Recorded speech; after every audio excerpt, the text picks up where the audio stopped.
very ahead of its time. Yeah, we need to be able to have conversations without feeling like we're going to say something that gets us thrown in jail because people happen to be offended.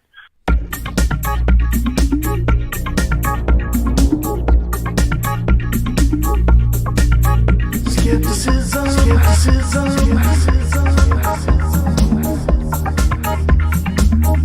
Do you know what you believe?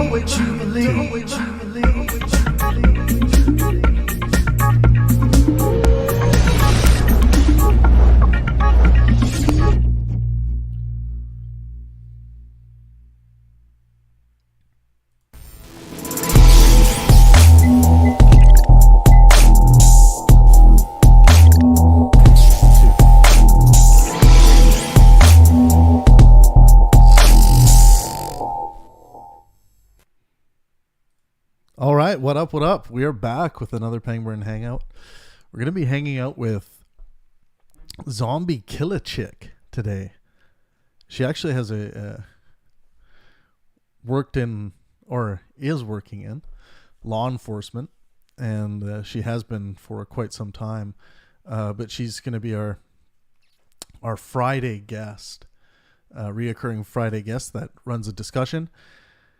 And her topics of choice are sex, gender, and crime. So anything in and around, in between those topics will be on the table. And she's a very fascinating person. So let me jump in the room here. Something that's come out of social media, because I don't have those interactions in my real life.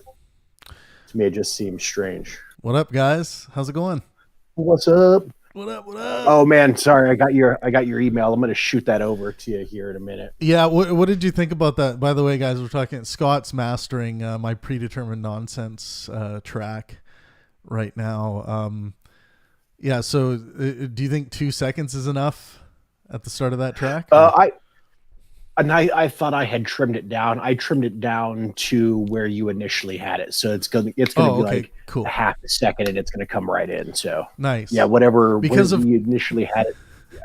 Because of course, Scott, this track is going to rise you and I to stardom. You know, countless amounts of beautiful women licking our toes. You know, all of these strange fantasies, and this is where I'll bring Zombie Kill-A-Chick in. Zombie licking your toes, all this kinds of stuff. Like, what's going on here? You got to get between the toes. That's the important part.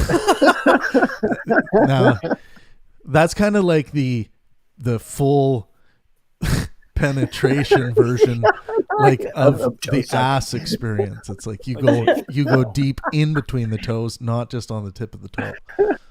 Oh my. That's hilarious. How's it going, Zombie? Oh, I'm good. I raced back from an appointment I had. Sorry I couldn't go on it too. Tell us about the appointment, all the details precisely. Oh. Well, do you really want to hear about a mammogram? Well, actually, I mean, I'm a curious guy when it comes to anything, but is everything okay? Well, let's see. Put your balls. I'm gonna give you, since all you are guys in here right now.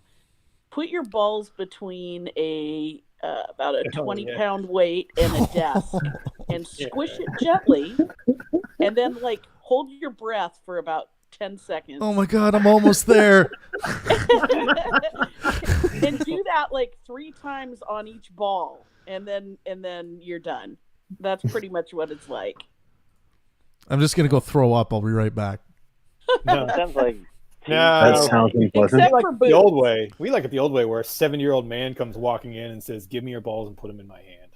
Like, cough. All right. Cough. Okay, I guess this is. And then he says, "The doctor will be with you in a moment." You're like, "Wait, what?" Yeah, it's not that big of a deal other than they smush your boobs one at a time for a certain amount of time to take a picture. Actually, of it, right? This reminds me, Zombie, of Family Guy episode where Peter joins a female book club, I think it is. Oh, Jesus. And then they're sitting around having this conversation about how scared they are about breast cancer and that it might be in them, and then Peter goes for a mammogram. So if you want the anatomically true thing, just watch Peter Griffin shoving his big man tit into a mammogram machine. Awesome. You can't lose with Peter. Oh, Peter. Hey, So I'm Lois, definitely a diarrhea. Stan man. Who? Stan I'm from definitely a Stan. Yeah, dude, that's the one. American I Dad. can watch that just like on repeat all the time. It's just so fucking good. Yeah, it's a little it's a little higher brow, like a touch higher brow than Family Guy. Yeah. But I always switch between the American Office and Family Guy, and that does it for me. Yeah. Because if I go too long without cringe humor, like the Office style humor, I start going nuts. Like I need to see cringe, and if I'm not getting it through the media, I will become the cringe if I have to. Dude, well, in the original Office, I think I don't know if you've seen the original one, but there's the funniest scene in that entire thing is when fucking Ricky Gervais does that monkey dance, if you know what I'm talking about. Yes. Oh man, it's just so bad, dude. My favorite, actually, just talking about the Office for a minute. My favorite from the British Office is when they start talking about just, what the difference is between a midget and a dwarf. Yeah. And then there's the tech guy working in there, and he starts getting drawn into the conversation, and then they start asking, well, what's an elf then? And they're like, well, an elf is a mythical being, you idiot. And then Ricky Gervais is like, I think we're just interested in why you know so much about this. And they're all staring at him. He's like, it's called a bloody education. Afterlife? Which one? Yeah, Afterlife? it's really Afterlife? Yeah. It's so funny. Ricky Gervais plays this like suicidal guy whose wife just died. Yeah. It's perfect. And then he just starts doing heroin. Yeah. And then gives the guy enough money to buy enough heroin to overdose. I'm like, this is so dark. Yeah. Why? Yeah, well, he also did one called Derek, which is really interesting, where he plays like I don't know, sort of just a slow guy, but he's like, as opposed to all of his other characters where he's sort of, like this, a little bit of a surly dickhead. He's just like this completely like honest and like open, slow guy. It's really interesting. Huh. Cool. Did you ever see those little shorts that he did with his partner? And they did that one with Liam Neeson, where they were yes, Johnny Depp and all that. And then Liam Neeson was trying to get. I want to be an actor. I want to do comedy. Sorry. Turns out you have AIDS. That's it's AIDS. Yeah, man, that is worth watching. You guys should YouTube Liam Neeson. Have you guys watched Ricky on the Origins podcast with Lawrence? Yeah, that's a pretty good one.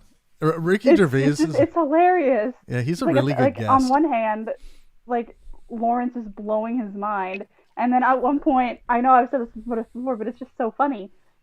Ricky goes, "Is there any matter that can't be squished anymore?" And Lawrence goes, "We don't know." And Ricky looks at the camera. "Oh, fuck you."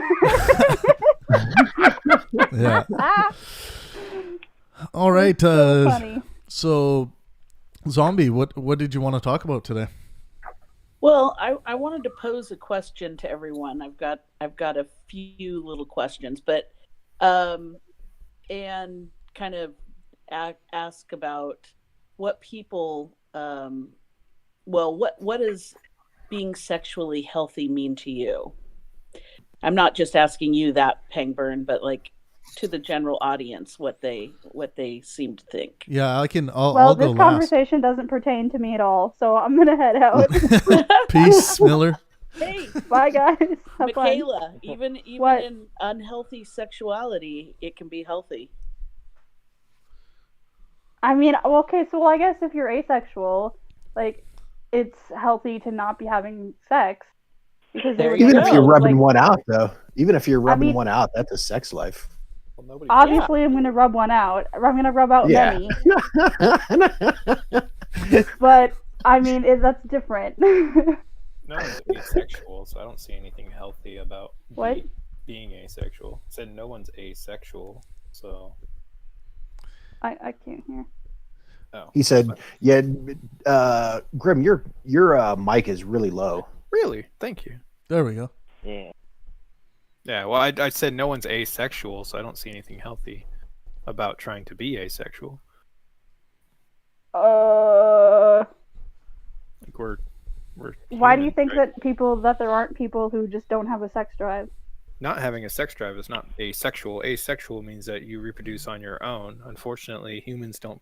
Okay, that well, way. come on, man. Like, Well, don't.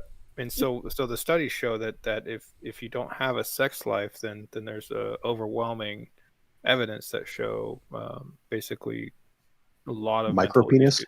No, just a lot of mental issues and suffering in one's life that revolves around that. I mean, I guess the studies can say what they want. Obviously, it's anecdotal to offer my experience, but it keeps my life simpler. I'm not missing anything because I don't want to have sex. I mean, I'm not, there's not like this, it's not like I have this void in my life that's not being filled. I mean, I'm happy. See, why would to me, I'd say the difference wouldn't it be if you did meet somebody that you got along really well and you guys were like both like flirting and you're getting excited? Would you do it? Would you be like, no, I don't have sex? I don't know. I mean, I can't answer that. I have no idea. I've never been like, oh, let's have sex. I've never wanted to do that ever, like in any capacity. I don't even like to see guys with their shirts off. Like, put your shirt on. I don't even like walking through the produce section. My dad is insistent. He's like, Dad, just stuff something up there. Didn't you tell me one time he said shove a banana up there? He did. He's like cut off the very tip of it so it doesn't scratch you, and like shove it up there. Or if it's too curvy, get like a cucumber. I'm like, what the fuck? Yeah, this is the cringe humor I come to Discord that's for. Small. That's how you get a yeast infection. I'm sorry, right? That's or terrible. like all the chemicals on bananas. Yeah, I know. Yeah, there's. I'm like, and this is my same dad who advised me against condom use. Yeah, yikes. He's like, it's not the same. You won't like it with a condom, and the guy won't like it with a condom. I'm like, what the fuck? What is happening right now? I think your dad gives really bad advice. That's all I know. I'm like, this is why you're not running shit. Like, You should ask your dad for a book of wisdom so that you have something to burn when it gets cold. He says the same. Okay, this is how little That he was pays attention. grim. I explained. I explained Dunning-Kruger to him. I explained it. We were talking about it, and I was like, "This is what Dunning-Kruger is." I sent him a picture, and he's like, "Oh, this is cool. Like, I can use this." And then I get a text message from him like a week later. Dunning-Kruger spelled incorrectly. And I'm like, yeah, we talked about that last week. And he was like, no, I watched a YouTube video about it last night. I'm like, yeah, after we talked about it. He's like, I don't listen to you. And I'm like, holy shit, I guess not. Or was he gaslighting you? That sounds like that might have been a gaslight. As the fish said to the other fish, as the fish said to the other fish, I'm looking for the ocean. And the fish said, you're in it. And the fish said, no, I'm not. This is water. Yeah. He's one of those who thinks the election was rigged. We should maybe get some other takes. Yeah. Oh, yeah. I was going to leave. I actually have to take a piss and do other things. But anyway, it was nice to stop by. Talk to you guys again. Okay, so I'll repose the question again. What does being sexually healthy mean to you? To me, I would sort of think as long as you're not causing unwanted detriment to somebody else, or because some people might like ball stomping or some shit like that, that's definitely causing a bit of detriment to yourself, but you're into it. So as long as you're not doing it to somebody that's not willing, or you know what I mean, as long as it's not forced, that seems pretty healthy to me. Right. So like just enjoying sexual expression. Yep. I don't know if I'd want to stomp anybody's balls, and I don't know if I'd really probably hang out with anybody who like wanted to wear my pants. So sorry. Maybe No, Like, I'm just I not definitely would never want anybody to stop my balls. well, it's one of those physiological ones that some people will cringe at, and some people will be like, you know what? I could see myself liking a lot of pressure on my balls, and then all of a sudden they go through it more, and then they're like, "Holy crap! I'm one of those kicking the nuts people." Whereas you know, someone might not be that, but then you'll go down and they'll be like, "Dude, the most erotic moment of my life was rubbing my dong up against the Eiffel Tower." Yeah, it's like what? Well, I think. It's like, yeah, I rubbed my dong up The against cold every. steel, the cold steel. It's like even when I was in the Coliseum. It's like, you know, twiddle it against the wall. Why did I say twiddle? Do I think with a This certain is like amount of like the ball ball tourism, stomping Pangburn. stuff, Is this a thing?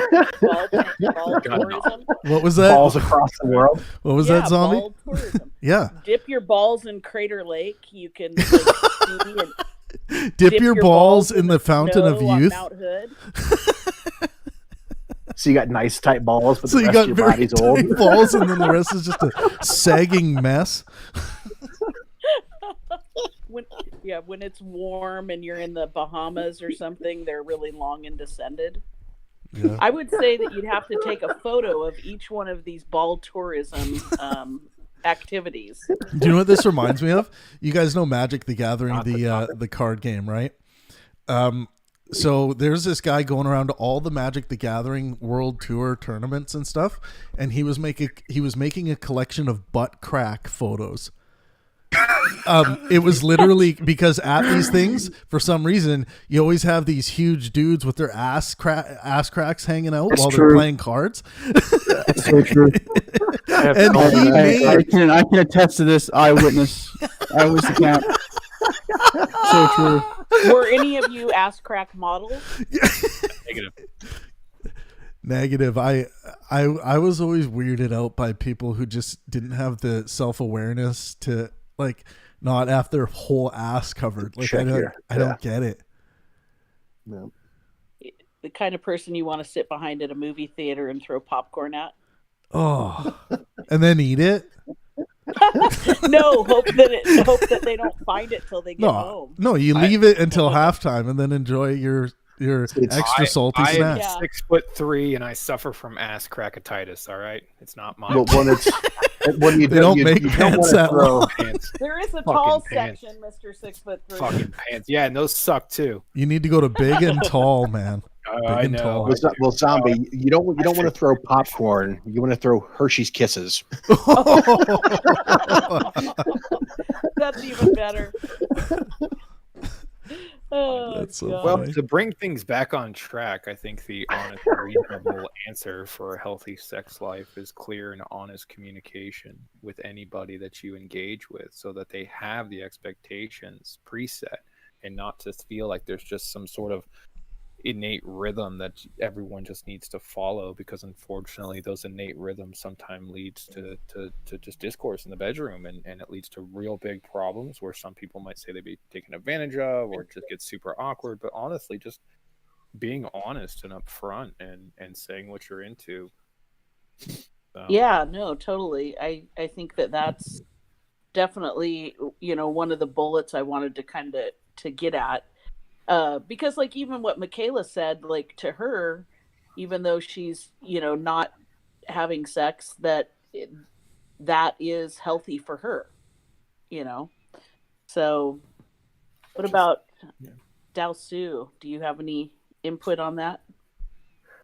I would say there's 3 things that are key for a healthy sex life. Okay. And one has been said a lot, I think, and it's consent. So you got to make sure that not only everyone else involved is okay with it, but you got to make sure that you're also okay with what's happening. And you got to kind of watch for signs that someone might not be, and hope that they do the same, or talk it out beforehand. There's this one's kind of funny. Collateral damage. You can't break things. Like if you break other people's property, that's a no-go. And yeah, I have to say, Dal. Okay, what if she was okay, you're in this situation, you're getting hot and heavy here, and then she's like, throw me on the kitchen table, and it happens to be like a $40,000 table, and she's a bit heavier, and you say, well, but you want to say it as like nicely as possible. Are you sure? And then she's like, yes. What do you mean? Am I sure? And then you throw her on there, and she's like, kind of mid throw. She's like, not that hard, and then all comes crashing down. Who pays? Whose table is it? It's hers. Who owns the table? It's her table? Yeah. Yes. I suppose she's free to... That goes to a court of law. At that point, she'd have to press charges. Well, it's been in the courts. Story from then on in. Oh, it's been in the courts on some. Yeah, just watch reality TV court shows. You'll see them on there. I was fucking her on my car, and she put a dent in my hood. Sexual health-wise, I would say that's his bad, because he should have fully understood what she meant before he threw her on the Ooh, that's dangerous territory. You know what's interesting? Not legally. Legally, it might not be his fault, but right. And what was your third point? Time. You can't spend all day every day fucking. That's not not good. Right. As men, we have tried. Yeah. And those who tried and succeeded are no longer with us, and let's take a moment. You know what they needed? I needed miss some more F. Gatorade. Can you have long sessions, like 6 hours, or on occasion? You can have an ongoing session for your entire relationship. Yeah, you can devote a week, all day fuck fest if you want. Yeah, do like a Saturday, just go at it, tear it up. Well, the thing about those that can kill those all day things, it's just the men have to realize what their limits are when it comes to ejaculation. Don't ejaculate every single time. You got to sparse yourself out a little bit. It's called tantric practice. Yep. All I can hear in my head right now is Steven Stifler's voice from American Pie say, "Tantric? What the fuck is tantric?" Oh. You know what I saw in my head is, if you go too much and you're just completely dry. You remember Indiana Jones when the guy drinks out of the wrong cup? Just a spew, just a little shrivel up. spear of blood. You know what is interesting though is that I'm an above average person down there, but I'm not like the great of greats. According to whose standard? And I'll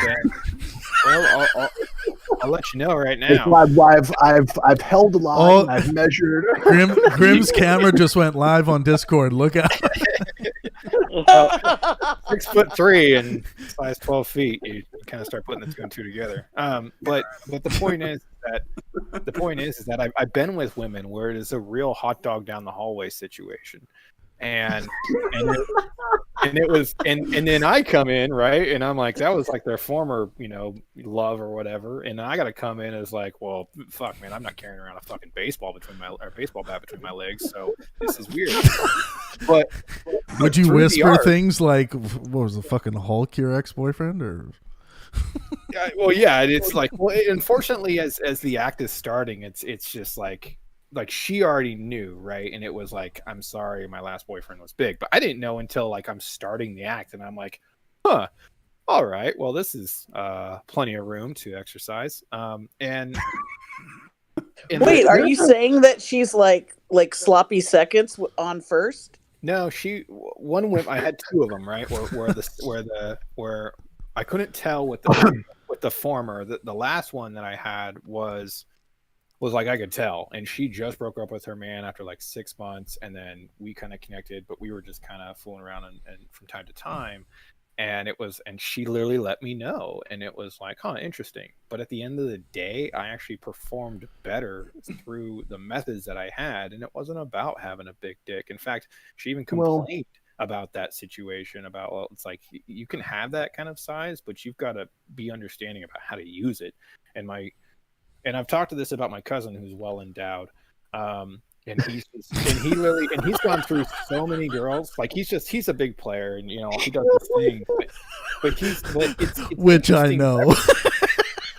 He's like a brother to me, dude. I knew that shit growing up. It's not a he's my cousin. We call each other brother. Cousin Billy Helicopter could just never keep it in his pants. Right. Brother. I do have to say, Grim, guys that just have these massive bongs that just think they can wheel them around, and they end up actually doing more damage. Right? No. See that doesn't happen. That doesn't happen. No. Satisfying. It's just not. It's big not dick fun. is not going to satisfy a chick, right? And so the problem is the problem with that argument though is like a girl being with a guy with a larger penis does not make her vagina bigger. It does not. Women have babies, and that vagina goes right back to where it is. Like it is. Sure. Yeah, I mean that's a. I'm pretty sure it's a myth. So like. If a woman has a big vagina, she just has a big vagina. When you're sliding in a few weeks after 6 months of being horse rammed, then you can definitely feel it. Well, she might have just had a wide set vagina before that, though, Grim. Yeah, and she might have just said, my last guy was big. I don't think that actually affects the physiological. No, because it was actually sizing up more the more that I was with her. So. It actually does conform, and now my wife, it's a little bit different. I won't go into too much of it because my wife, but now it's like being with somebody for 10 years, like there's nothing like it. It syncs up so well, and there's no reason to try to make it work. It just works every time. So it is interesting how the bodies kind of conform to each other, but it's also interesting to see how being so well endowed, or whether you have a small one or a big one or whatever, it's how you use it. It's how you perform. It's all about your experience and what you're doing that impresses your partner. Do you think that's the connection you've got?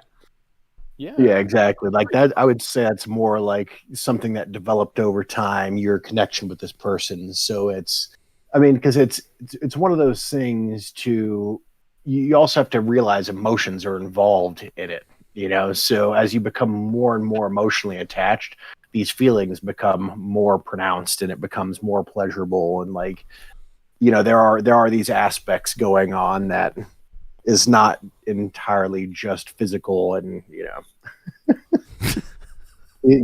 what I mean? Yeah, for sure. I totally know what you mean. And you know what is interesting is that I keep on hearing, especially from somebody who has daughters and a son, it's like, I kind of want them to explore their sexual life. I don't want them to be like, don't have sex until you're married, because I want them to understand that when you are with somebody, it's really cool to have experience about, what kind of, where to go and where to navigate in a moment where there's no talking really. And yet you're able to pull moves and navigate and work with somebody's kind of boundaries, in a very silent way, and then keep them thinking, okay, do you like this? Well, do you like that? Well, what if I do this? In very subtle, very smooth ways. And I want my kids to know that and understand that. And I don't think they will if they're like, don't fuck before you're married. Like, well, you're stuck now, fucking that terrible stuff. Yeah. And I think it is also about the emotional connection too. Like, I think it's good for people to not marry the first person they ever fell in love with. That there's so many pitfalls to that, because you fall in love with somebody when you're 17, 18 years old, and it's the best thing that's ever happened to you. But by the time you're 25, you're probably not very similar people anymore. People are not their grown selves who they're going to be by the time they're 17, 18. They're just not. Yeah. Well, I think everybody changes over time, and part of that is maybe, some of the communication should be updated pretty regularly. That's my worst fear in my relationship with my wife. The first thing I told her, I said, people change. To not change together is what I fear the most. Yeah.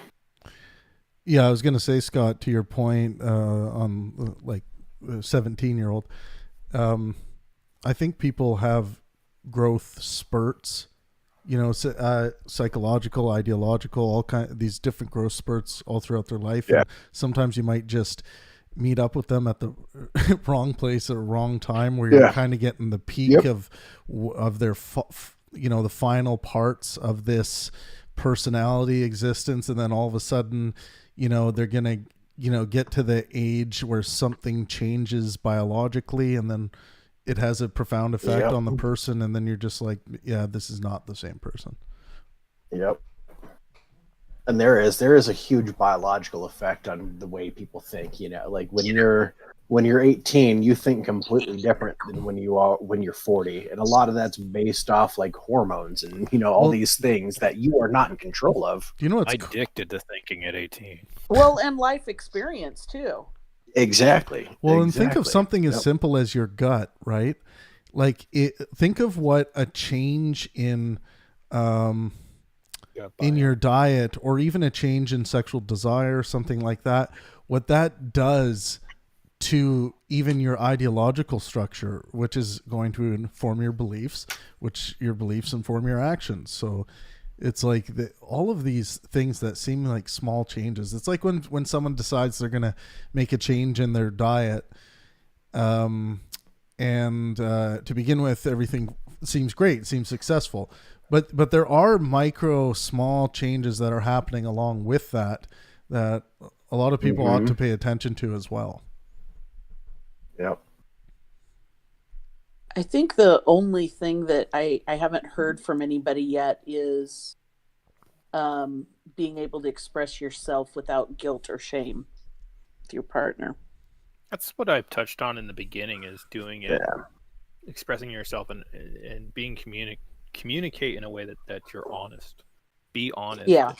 Society has this thing where it's like, I like to fucking suck toes. Not me personally, but if I had to, play somebody that had to be like, I like to suck toes, that's my kink. Well, you should probably discuss that with somebody before you start sucking their toes. Like, right. Probably a good idea, right? So I toss salads, so just to let you know. Yeah. Like Careful, that one's a double entendre. Yeah. Can I tell you? I have a funny tossed salad story, and this is legit true. This is how naive I was when I was younger. I was working with a mentally ill person, and he wouldn't come out of his room that he was in, and so he wasn't even eating. And finally, I was like, dude, you need to come out and at least take a shower sometime or something. And he's like, no, I'm afraid they're gonna toss my salad. And I'm like, well, no, the kitchen puts the salad dressing in the salad and tosses it upstairs, and then they bring it down. So nobody's going to touch your salad. Don't worry about it.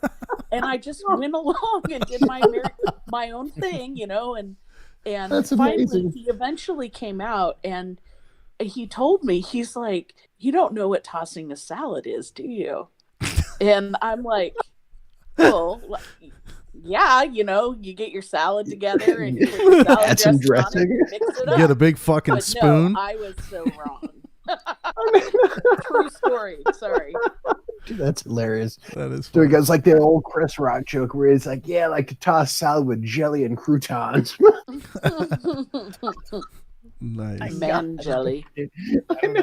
I don't know if I expressed this before, but I had a buddy of mine named Cody, and he was really into older women, and I think we were like 25, 24 at the time, and he would always go to these bars. Well, he ended up picking up this chick, and he told me the next day, and I said, oh yeah, what happened to that chick that you had at the bar? He's like, oh dude, I went home, everything was great, we're getting on. He went over to her house, and she busted out the double dildo. And at that point, he was like, I don't think that's meant for her exclusively. And she started like, oh, well, you just choose one side. And then she was like, I'm not going to move forward until we both get on this. He was like, yep, I am done at that point. He's like, it literally ruined his night completely. And he just felt so shameful of like, I can't do it. Like, it just turned into a Meatloaf situation. Like, I just can't do that, man. I just can't do that. I'm sorry, I missed a section. Get it on what? Double-ended dildo, basically. Oh shit! Yeah. Yeah. She was. I think that's a not willing to conversation move forward. people should have. Yeah, that's So things like definitely that, a where it's like, conversation. you bust out the toys, but if that's what you expect of your partner, and you just think they're down if they're down, like what? Like, I guess it's so hard to talk about, right? Like you're not just sitting there and just be like, oh yeah, no, I'm great, I'm an accountant and all that, and I like double dildos, and then I have a cat, and like you just don't bring that shit up in front of the convo. Well, it's so also hard kind of like, what would make her think that, like, I mean, that's not like I guess a first time experience, maybe. Like that's her thing, obviously. Yeah. You're down, and get the fuck out. And he got the fuck out of what he told me. I mean, I don't know if he... Yeah. When it's when you bring that up to it also, I mean, it also makes me think of like kids who are starting to do stuff. Kids don't know what they want to do yet, so maybe it's going to be one of those things that it might be hard to just be like, hey, I want to do this, this, and this, and say it up front because, somebody might be like, oh, I don't like that. But if they experienced it, they might like it. So how much is there? And this goes back to the partner that you're with and the consent that you have. But how much is there available for like, okay, let's just experiment with stuff, and she puts a pinky in your butthole, This is where where you're lied to when you're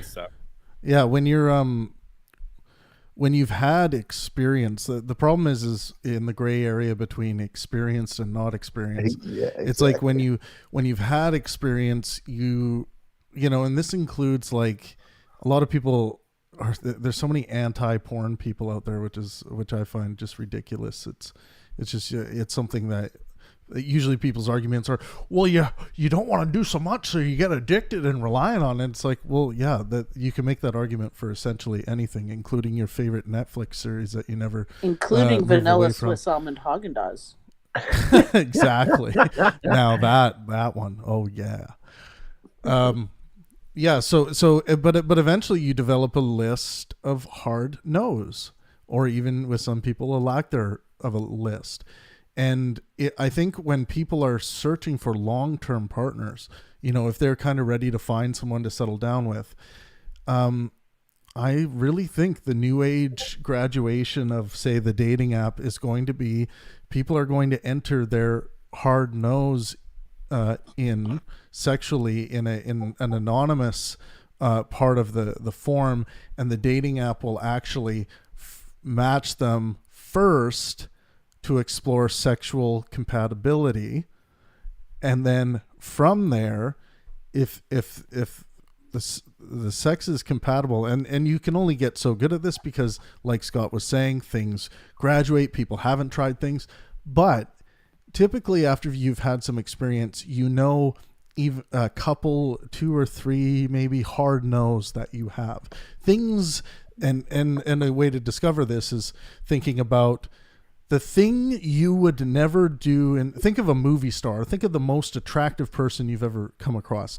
The thing you would never, ever do with them in bed, even if your relationship was 100% rock and roll, you 100% trust, 100% perfect, ideal relationship with that person, whoever you imagine, and say, I still wouldn't do this sexual thing with them. That doesn't, making that claim and doing that self-authoring doesn't mean that you're never going to change. It's just, it is a good guide, starting to understand what those hard no's are in you. And I think it's a guide that should be the first step in searching for a long-term partner, as opposed to what's traditionally been looked at as the second step. Yep. Yeah, no, I agree. Traditionally, that's probably not even the second step. Traditionally, like in traditional, it's like third or it's way down. It's probably like or your maybe 10th it step may down. not be ever a step for some people. Yeah, and maybe exactly. if I may just finish off one thing about that, it's the I look at every relationship I look at, when I'm looking at relationships from a philosophical standpoint, and I look at them, why they failed and the reasons people give, almost, I'm saying almost because there are some reasons out there, and this isn't a perfect rule. This is trying to deal with the art of sex. But in almost every case, when people divorce or separate in a long-term relationship, I think it's due to lack of sexual compatibility, And when I see successful couples that are just like have no complaints, literally, because there are couples out there like that. You can look at their life and say, how can they have no complaints? Their first child died of cancer. They have this child who just went on this drug binge and they can't find out where they are. How does their marriage hold together? Well, I think it's because they are fully compatible in the thing that is unique to being in a relationship, sex. They have almost full compatibility in that. So, I would say, as somebody who's been married for this long, what I thought was, things need to change for me to be happy, but it was me that needed to be changed for it to become happiness, because I can't blame the other person for who they are. I have to deal with it. So I have no complaints, because if I did, it would only reflect the problem with me. There's no fucking objective standard of who my wife needs to be. So that's his interpretation of where you are, Grim, but I'm talking about an ought system of, if you had the opportunity before you met your wife to, and you might have met your wife even through this, but to be connected to someone or to multiple people, whatever, who were as close to true in the sexual compatibility realm as possible, then I think that conundrum you came up with like, I used to think, I wasn't getting this and I needed this to be happy and I had to change it. We have the ability to make those mutes and those adaptations, but I'm saying in an ideal world, I think we can be with people who are closer on the sexual compatibility spectrum, because it was dealt with before people fell in love and before people had to feel like they had to carve away aspects of their sexuality in order to make something happen, where it could have been, I think, a more pleasure-filled life. And that's what that's what I want to see out of human relationships. You want to hear a crazy story? Sure. Always. So, me and my wife just met. We were, boyfriend, girlfriend time. And the first 2 years kind of rough. It started off great, and then we broke up.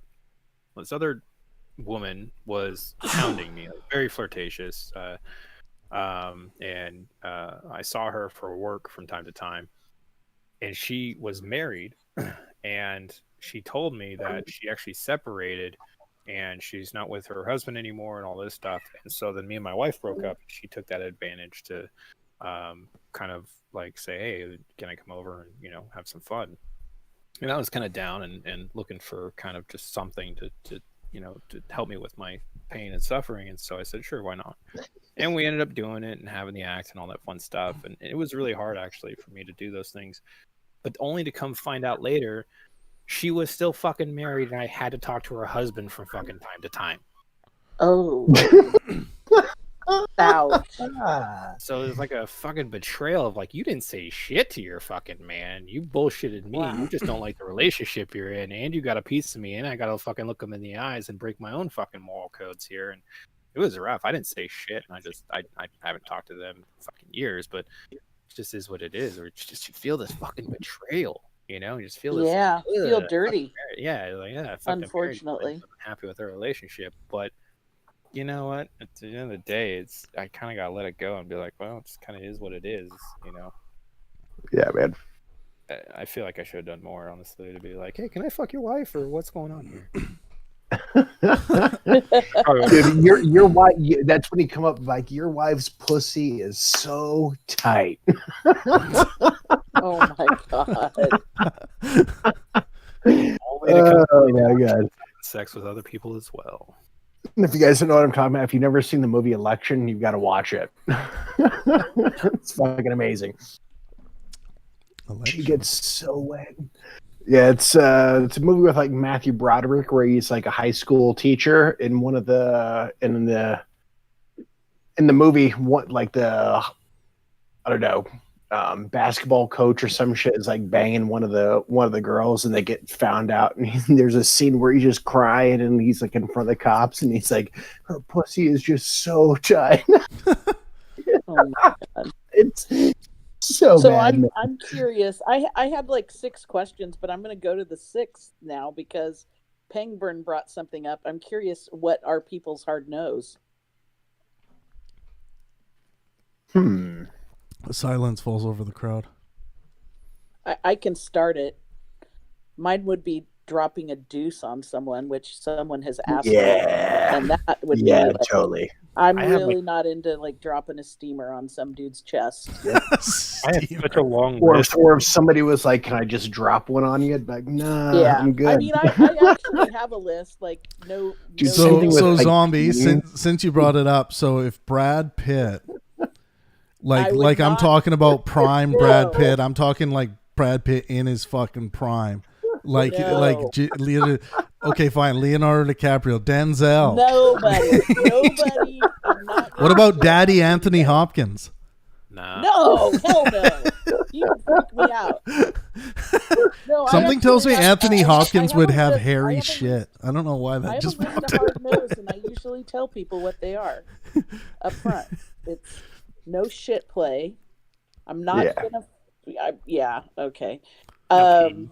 What? Yeah, I'm not gonna pee, especially in a bed. Maybe in a shower. Like if you want me to pee on your foot in a shower, I'll pee on you there. Yeah, but then the request by the golden fetishist is gonna say a little bit higher up the leg. Keep going up the leg. I'm not gonna drink your urine. Okay, I'm not gonna drink urine. That's a given. I'm not gonna do it unless I'm in the middle of the woods by myself and I'm trying to survive. Again, but I must say, George Clooney standing there. George Clooney's pretty hot, but I'm definitely not drinking. Oh, we found your celebrity crush there. What if he took a shit and it looked like Brad Pitt?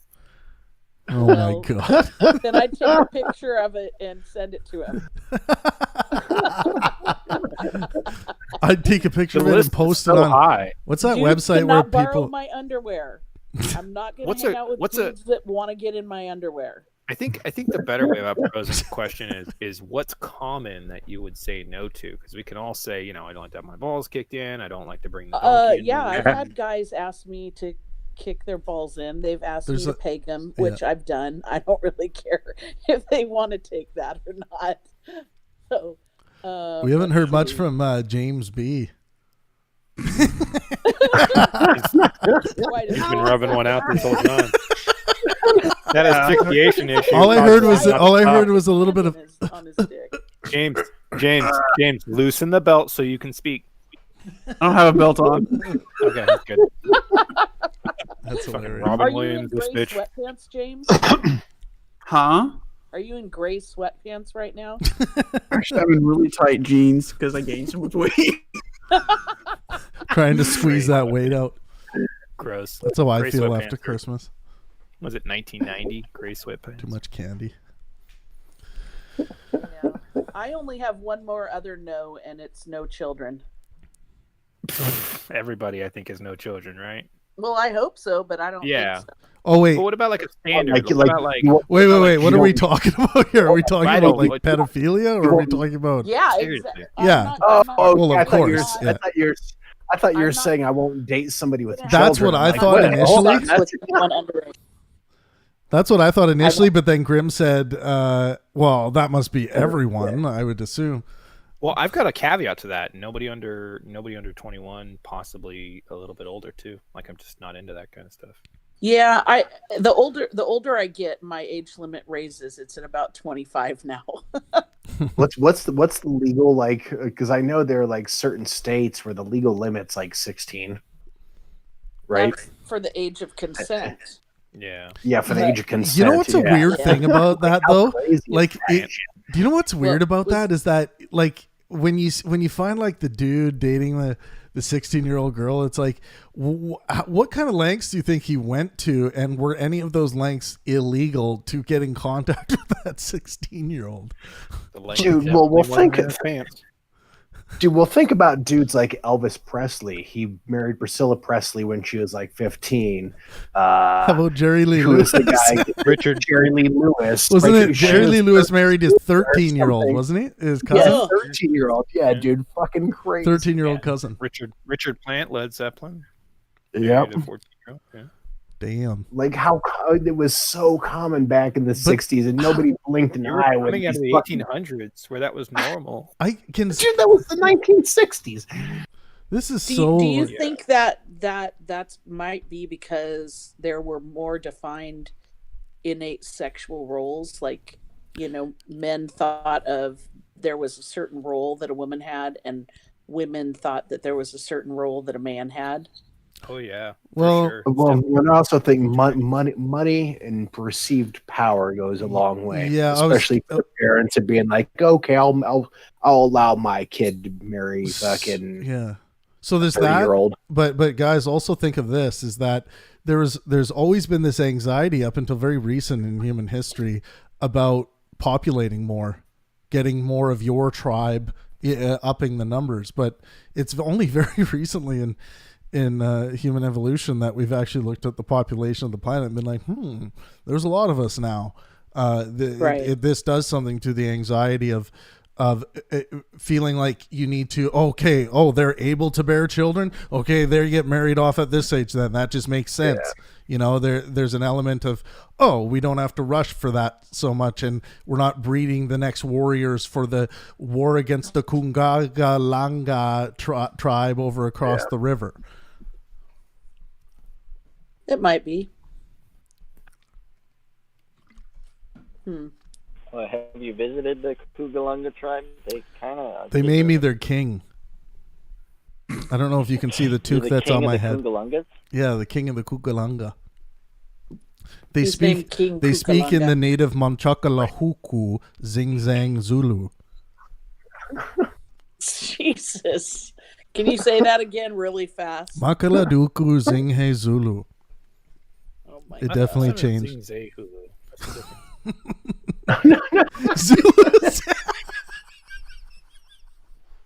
Hey, nobody else here mentioned their hard nose. I gave you guys my hard nose. I have a question about your hard no. Okay. At what point does choking become too much? When I'm passed out. Yeah, I was just gonna say I guessed it about zombie. But that's the point. That's the point of choking. Zombie knows. Oh, sorry. I was gonna say zombie knows this. I think I don't think it's it's not the point. The point is like just slight pressure enough where you're slowing your systems and your breathing down enough to feel the orgasm. Yeah, once you get good at choking, you can actually see it in the eye. The eye will roll up slightly. That's when you stop. But that's the thing. There is at that point there is still oxygen deprivation. That's why dudes are like fucking hanging themselves on fucking doorknobs and shit. You think you're gonna get to that point and be like, okay, cool, but you always push it. And from what I understand, I've never done it. This is just shit like I've heard, from YouTube and stuff like that. But like I thought people were supposed to like. The point was you black out and then you wake up and then you orgasm. So that does happen. That does happen. I don't know. I haven't experienced that. Because if the minute I blank out, if I wake up, that guy's probably going to be hurt. I have two hard no's. One personally is nothing around the anus, and number two is I will never finish above the neck unless asked. Well, I think asking is polite. Unless I'm asked, I won't ask. But unless I'm asked, I won't finish above. I don't find it disrespectful to do that on no woman's face. How do you ask? I don't ask. If she says. And have you encountered girls? She can present herself in a nonverbal way very easily. Oh heck yeah! Just stick the tongue out. Well, I was just thinking like a really nice like English accent, and say, "Would you like the sauce?" Would you like it up top? Would you like it up top there? While they keep the peanut butter. Jesus Christ. Oh, Man, and my other hard your no is no face. finding out it's a dude. What if you don't? What if you don't find out it's a dude? You're cool. That's what. Depends. Depends on how much hot water is in my shower. The hot water tanks are being maintenance today. Well, that's bad luck. Ran out of soap today. Didn't you just buy I some? could have swear I just checked those levels in the hot water tank.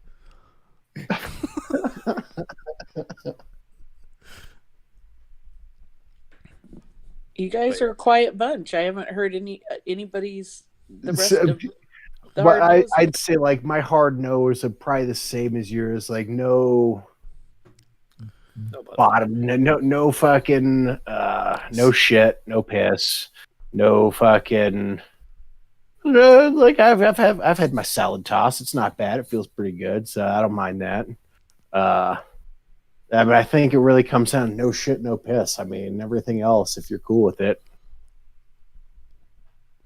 What about, like, my buddy used to do this thing. He really pissed off a woman one time too, but he was into biting so hard and sucking blood.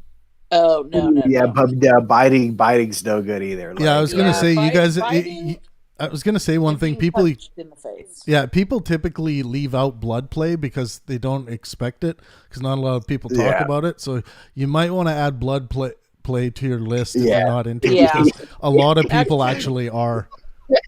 Yeah, blood play is on my list. I just forgot it, but also punching in the face, like it is a closed fist. Yeah, so impact. So zombie brings up impact play. So impact play. There's so many degrees of that. There's the smack. There's the shove. There's the any kind of time when you're going to be impacting with force the other person. You're gonna want to know if it's like you're going to come across some that might say, "Give me a black eye, please," and then you'll be like, then that's where you'll discover a hard limit. So hard limit would be you saying, "I'm okay with impact play." It's not a hard no, but the hard limit is, "I'm not going to eye gouge your eye out and suck on your eyeball." Right. Unless you pull over and pull out that contract and you type it up. She wants me to pull out her eyeball. I mean, you're going to end up in trouble if you, I think, down the road if you don't watch out. Yeah, those. certain things are, you don't want to be ever risking death. I think in general, when it comes to sex, some people would be like, "Well, I like the risk of doing X," and that doesn't mean like you can't do a skydiving experience while having sex with your partner, whatever. I'm talking about just like autoerotic asphyxiation by yourself, and you don't know what you're doing, and you're not set up in a way that you cannot possibly die.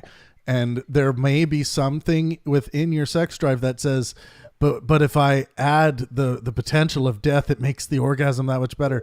That doesn't necessarily mean it's a moral thing to act on, because I can call it immoral if it is going to have a negative impact on your well-being, because that's the way my moral system works. So yeah, just don't risk your life for that much better of an orgasm. Just obviously you want to have that. Obviously you want to have the illusion of risking your life, because that's fun. But don't. Just be safe. That's the thing, man. Just wank off twice.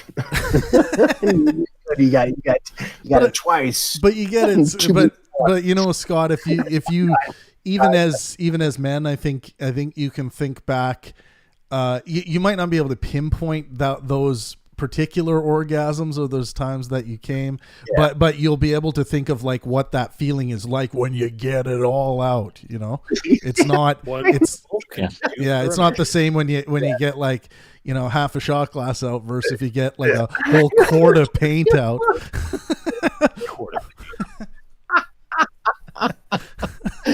True.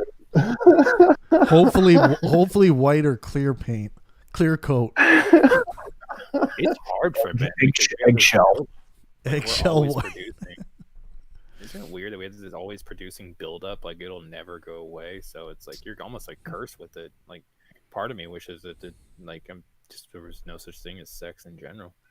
Oh man, it's so cynical. I know. Dude, you could chop them, dude. If you chop them, you got that. Yeah. No, I mean our culture. What do you mean? I mean, Yeah, remove the idea and the concept of sexual intercourse altogether. It's interesting. The whole thing fascinates me, but I often wonder, like, we'd be such, like, I almost think it's like, and then in the future we actually remove sexual intercourse and we're the most advanced society on the planet, in the universe. What's that? It's called A Brave New World, right? Would that also mean individual play? Because, like, I think that there's a lot of people that use orgasms to control their anger. Yeah, it wouldn't be individual play. Would be on a different level. It'd be more along. All right, just if anyone's interested, Dave and I are going head to head right now in chess, and I'm sharing the screen. Yeah, this is Blitz, right? Chess, you're talking about. What is this? Oh, this is Blitz, dude. I thought something. I didn't know this was Blitz. Fuck. Go ahead. We got to play a 30 minute. You want to draw? Yeah, can we draw this and go play 30 minutes after this? Oh, okay. Okay. I was gonna offer you. Yeah, well, if we draw this, I'm gonna lose like 5 points. 5 points? Oh my god! Let's. I'm just kidding. We can draw this. Yeah. That's right. Yeah. Did you get mine? Okay. So, Zombie, what's question number 2 through 5? Well, I asked 2, which was, as a man, what is your thought on innate sex roles? And then kind of leading into the next one was, do men believe in innate sex roles more than women do? What is your thought? What's an innate sex role? Well, like a man's role versus a woman's role. So I guess like it would be, like something a little different. Like there's many men that do not want any anal play, right? But there's like a whole group of them that do. Like there's a role for girls and guys originally, I guess. Do men are they the aggressor in sex? Or is it okay for women to be, like, hey, I'm horny, let's play? Yeah, I think our culture puts a lot of expectations on the man to take advantage of the situation, but to also monitor it when ready, and also for the women to give those signs to a man of when to do those things. And I think that there's that societal construct that we have as we're trying to figure it out. And the only thing I've learned is that, especially through a mature relationship, is that it's actually an even playing field. My wife knows where to come and get it, and I know where to come and get it.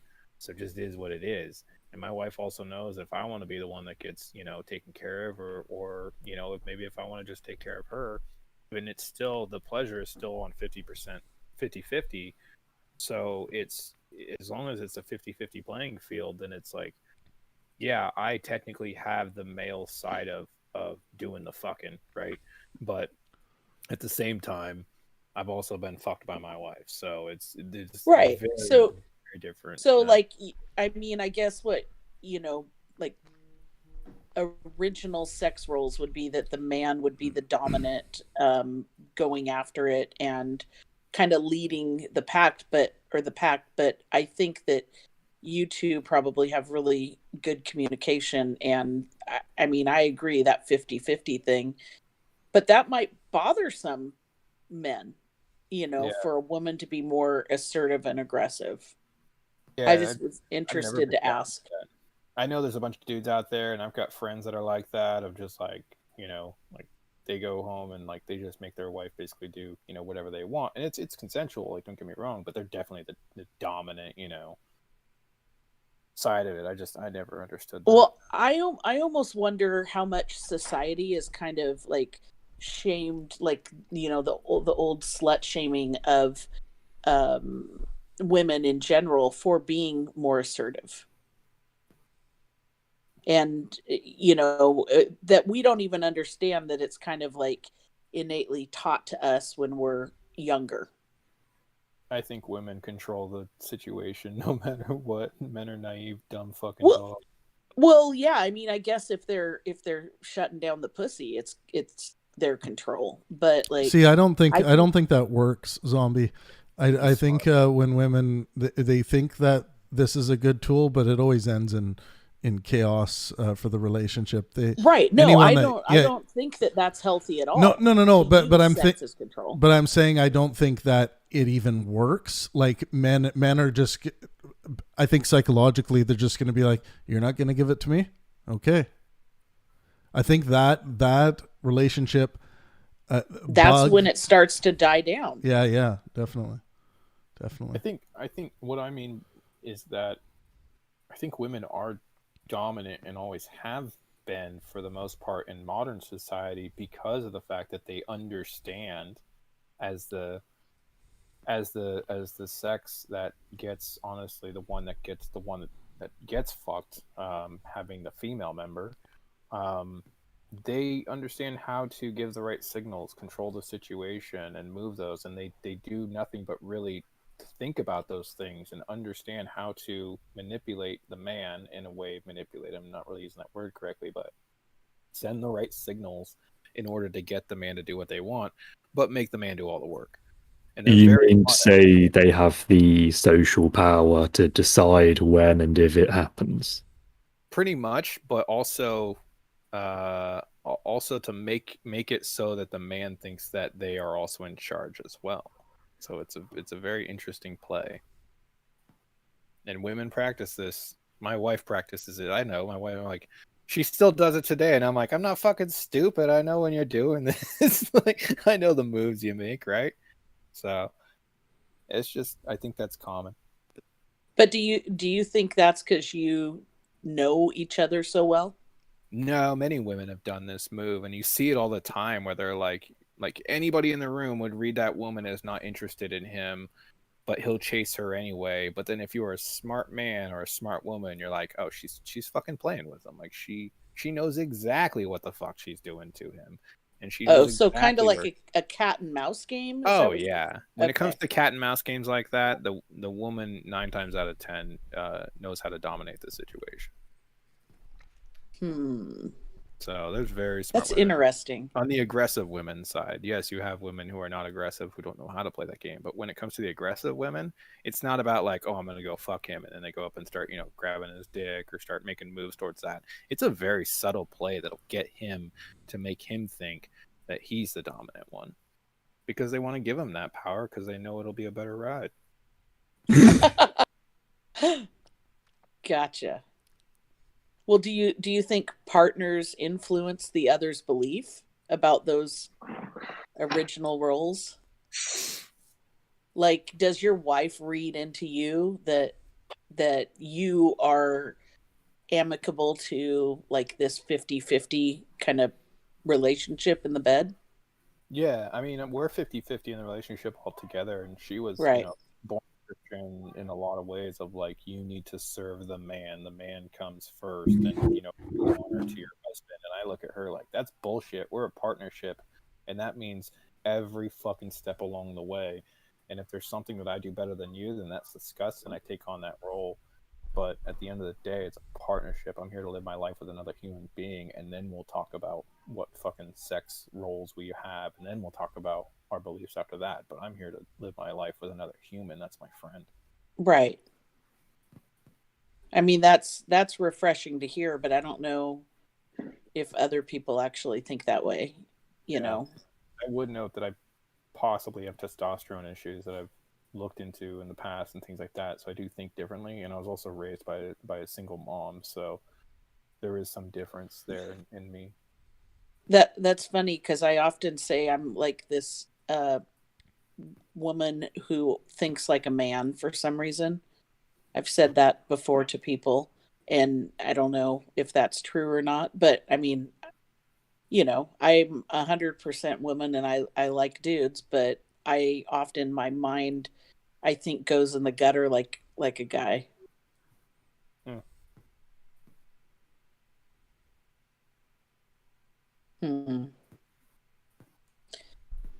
Do you think that you guys having that more 50-50 relationship, does it reduce like disagreements that you may otherwise expect in bed? We don't have any disagreements in bed, but I would say that her understanding is that she feels uncomfortable still, I think, to this day, knowing that she can get a piece anytime, but she does act on it more and more as our relationship has matured. But before, like when we were young, it's like, I basically had to initiate like every time, so I'm glad it's changing to where she's understanding more of trust, that she can, she's not going to be turned away. But in the beginning of the relationship, it was turned into a lot of like, well, you've rejected me too many times, so I can't do this anymore. And I was like, what do you mean I rejected you? She's like, well, I put my moves on and you just weren't interested. And I'm like, I don't even remember those fucking times, So that does have an issue with confidence with women, where it's like they have this rejection. I think most women are afraid to be rejected by none. Men just kind of like, fuck it, I'll try again later. Well, and I think men are sometimes afraid of being rejected too, eventually. So, I mean, it kind of sounds like you guys, through time, have worked at becoming healthier sexually. Yeah, we have. And she doesn't have fear of being rejected, I guess, unless you have a headache. Yeah, she's never rejected me ever. She's always on point. She's like, I'm ready to go every time. Doesn't matter. I'm like, oh, that's pretty cool, And so it turned into like, well, you don't know what rejection is. Like, I know rejection and all that. And I'm like, yeah, I do. It's just, I don't make the decisions. My dick does. So I just have that over you. Well, yeah, you guys kind of have an unfair advantage because your excitement is showing externally and ours isn't necessarily, unless you have us totally unclothed. Yeah. I didn't expect to wake up this morning and just start fucking. It's not my choice. Like, I had other shit I planned on doing today, and sometimes the moment just kind of strikes. For women, it's a completely different system, and having to understand that. Right. Well, I think I've kind of gone through most of my questions, at least with you. I don't know if anybody else has any input on that. I think that was interesting for me because I think that there's a lot of trauma that can be prevented if we actually talked about healthy fundamental relationships sexually, with it in age appropriate manners with our children and, family, and not, I mean, we don't have to be totally disgusting pigs about it, but like just open communication and actually talking about it probably would do a lot of good in the world in general. Just the sheer expectations that people put on each other for sex is ridiculous. Oh yeah, but how much? I mean, I'm not a total porn hater, but how much of it do you think comes from us watching, porn and only the best takes of everything, and thinking, especially with younger kids? Very little. I think porn gives a good expectation. I think porn educates more than it more so than causing problems, unless you have an addiction issue or it takes away bedroom, activities in the bedroom, which it has in our relationship. I've watched porn enough to where it took away activity in the bedroom, and my wife had to talk about it and be like, well, if you're gonna watch fucking porn, then you better keep up on your duties here as well. And good for her, man. But the other side of it is that it's also educated me on what to do and to learn skills. The problem I have is not porn. The problem I have is with just media in general, expecting something from the figure of a woman, expecting something from the figure of a man, and then expecting them just based off simple fucking PG-13 movies of how they should interact and what they should do and all that. It's like, that's not fucking real. Like, none of that shit's real. If anything, porn gets it right, because you can look at some fucking ugly fat chick getting banged by 3 hot dudes any day of the week, So if anything, porn is more realistic, especially if you look at amateur or you look at other stuff going on and you're like, oh, that's an interesting way to get your leg up over that fucking head.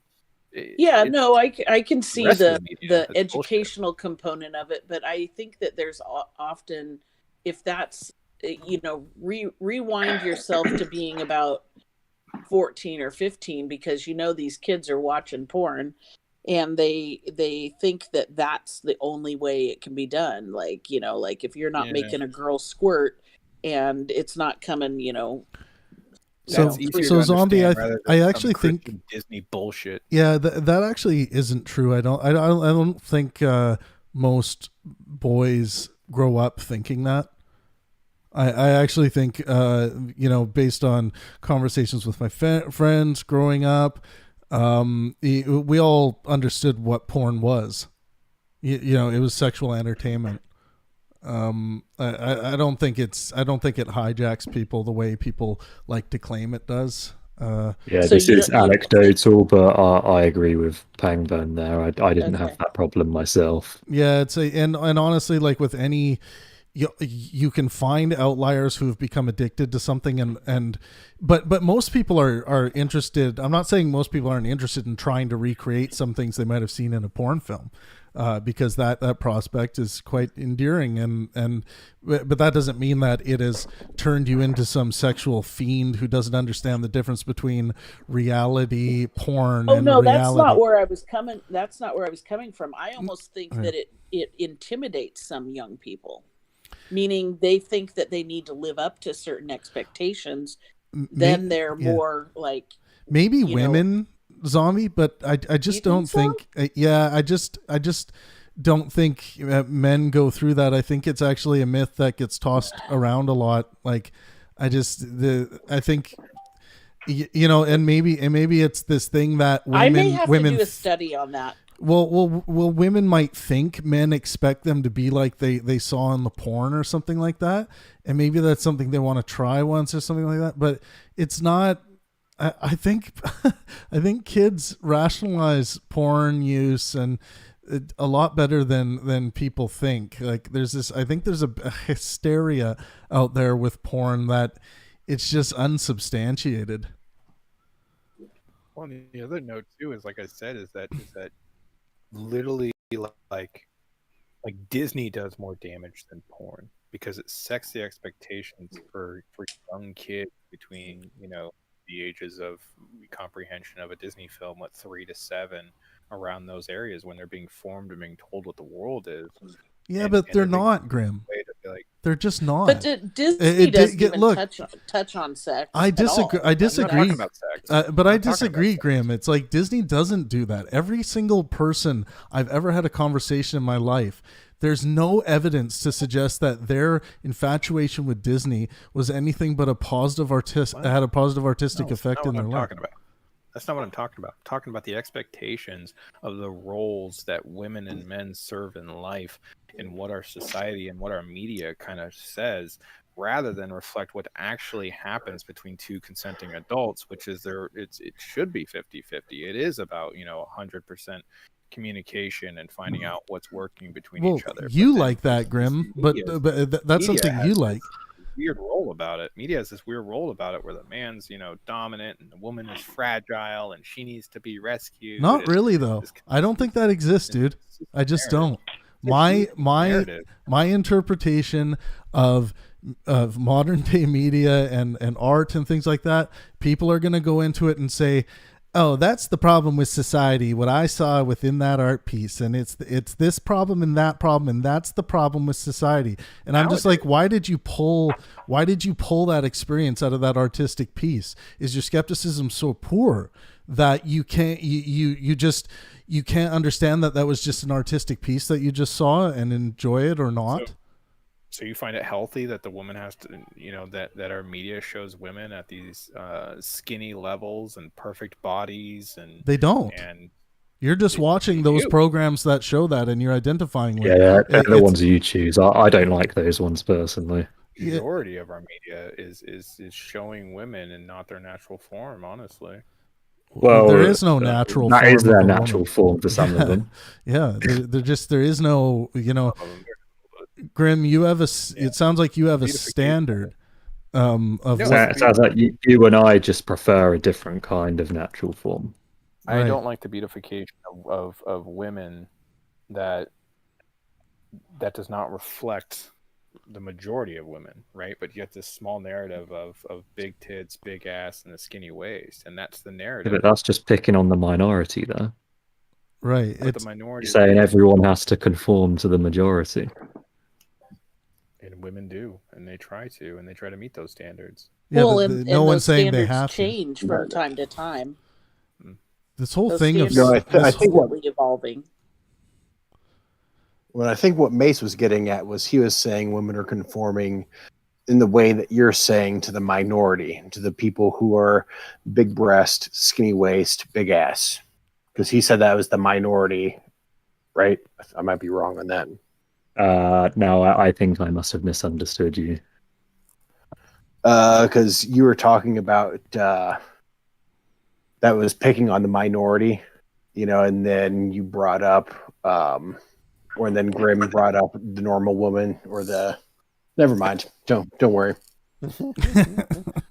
my train of thought is gone on that now. So there's a song might about as well that. smoke another bowl. Making love out of nothing at all.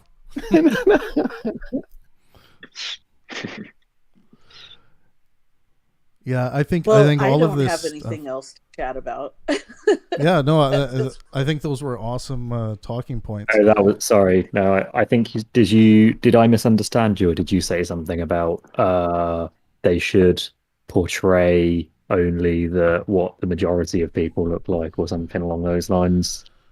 No, what I mean by that is that if you cast somebody for an advertisement, for a movie, for some way to speak to the masses about what you're trying to portray, and everybody's looking at the person that's portraying it, right? Which is usually a skinny, big titted, big ass woman with skinny waist, or maybe, and there's a few different versions of that, obviously, but some are flat chested and tall and more model like, but these unrealistic expectations that these women have done to themselves and now is being pushed as the standard, and then women try to look at that as beauty and then try to who's saying to that, it's the standard though?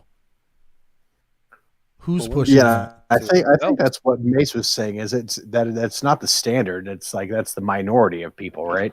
Right. That's what I thought. No, I think it sounded like I think I may have misunderstood you, but it sounded like he was saying if you don't look like the majority, then you shouldn't be involved in these projects because it makes the majority feel bad about themselves or something.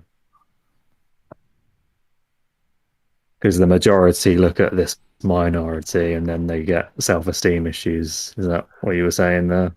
Yeah, it's more of if you went to a group of men and you said, describe your beautiful woman, and I doubt any of them would start to go about their intelligence, what they talk about, their likes and dislikes. It would be all about what they look like.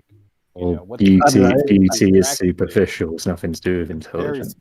Very superficial, and that's the thing is, and then where did they learn that, right?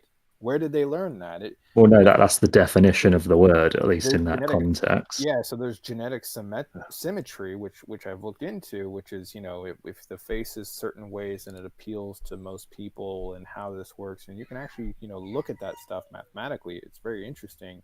But then on the flip, I think you need to word the question differently, because if you say, if the question is what's a beautiful woman, then that's a trick question, because you're straight away implying that you want to know about physical, superficial traits. If you said what's your ideal woman, then you're including non-physical stuff as well, like their personality.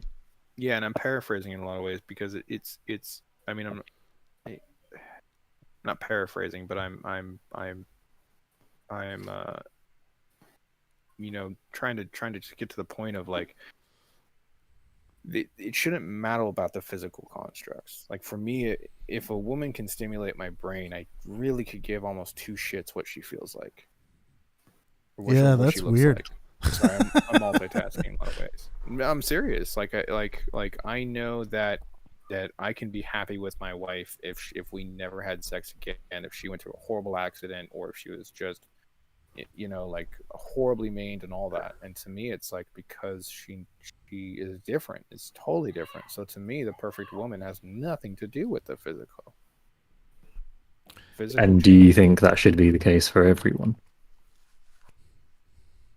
I think it needs to be important, and it's just not a narrative that young men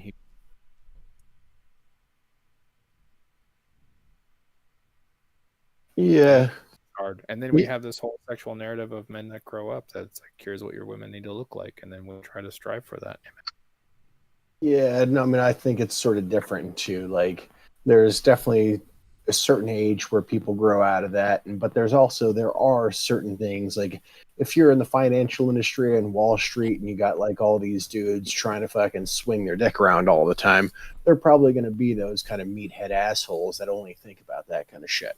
But I bet if you went to just like the normal average person across the country, I don't think they're going to be like, oh, she's going to have tits like fucking Salma Hayek and fucking, that's they don't even have women that look like that in their town. They meet somebody that they, get along with. The local pub out in the fruit picking endeavor. Yeah. You got Brenda and Bertha. That's in the about pumpkin patch. Right there, man. You either got cousin Bobby Sue or cousin Ruby Beth.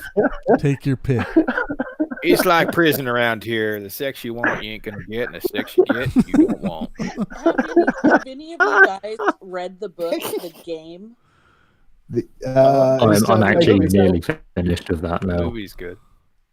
You talking about the one from Neil Strauss, the pickup Neil artist Strauss? book? Yeah, that's the one. Yeah. I actually. It's so bad. Yeah, I have a group of male interns that they're college students that have read it, and I don't want to read. They don't want me to read it, but so they're doing like this book review for me on this. And I'm actually going to compare it to Pimps. Yeah. Have you read it yet? It's a method of manipulation. I mean, that's exactly what it is. You have read it? No, I haven't. I haven't read it. I think you should read it. It's not actually about pimps. It's about it's basically a bunch of losers who learn how to succeed in social situations, but they use that power specifically for going to nightclubs and picking up women. But it's literally just learning social skills. Really, it's actually not as bad as it sounds. Who do you think that guy Mystery is? A loser who studied very hard on how to succeed in social interaction. Yeah, I'm almost wondering if he's actually. Tell us what you really think. See, that's the thing. Like doing well in a social interaction, that doesn't negate the fact that they're using manipulation techniques, and that's the problem that I come to, is because if you look at anything that what they're doing, they are textbook manipulation techniques.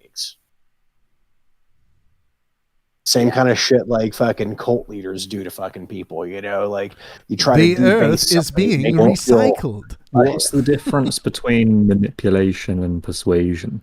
Well, you guys might want to throw another one in there. Indoctrination as well. Throw that one in there to the conversation. Constipation. I mean, persuasion. For indoctrination, you must include intent.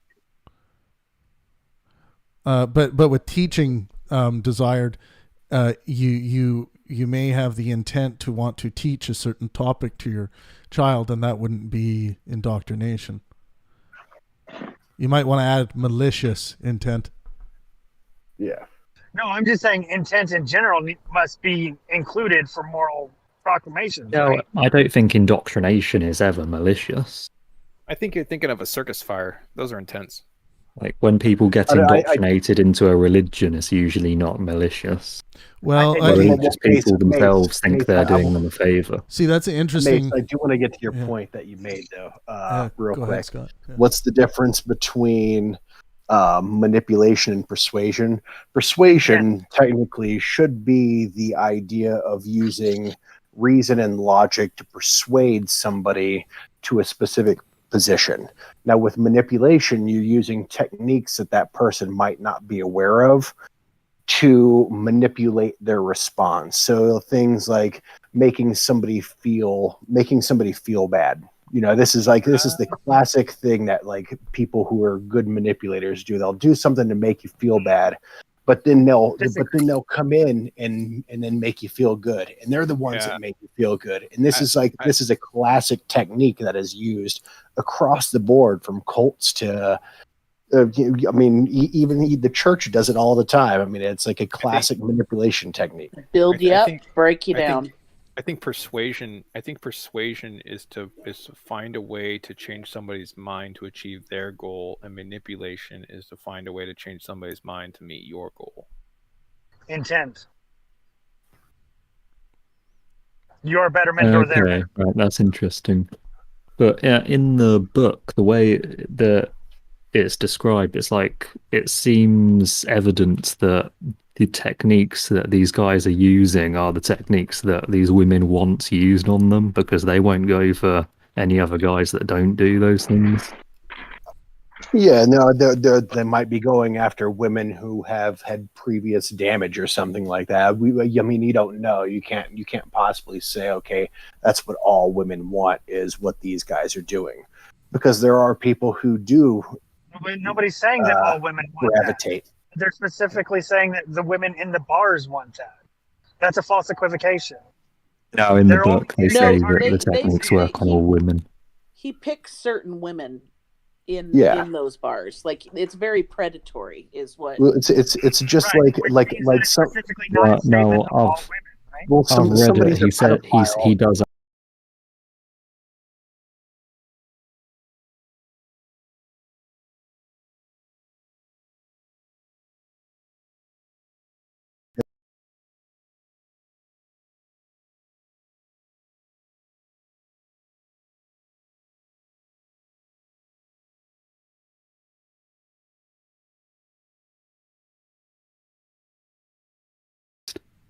According to the book, anyway. Yeah, according to the book. When you have a target that you go to, aren't you going to get 100% hits, and therefore all women do that?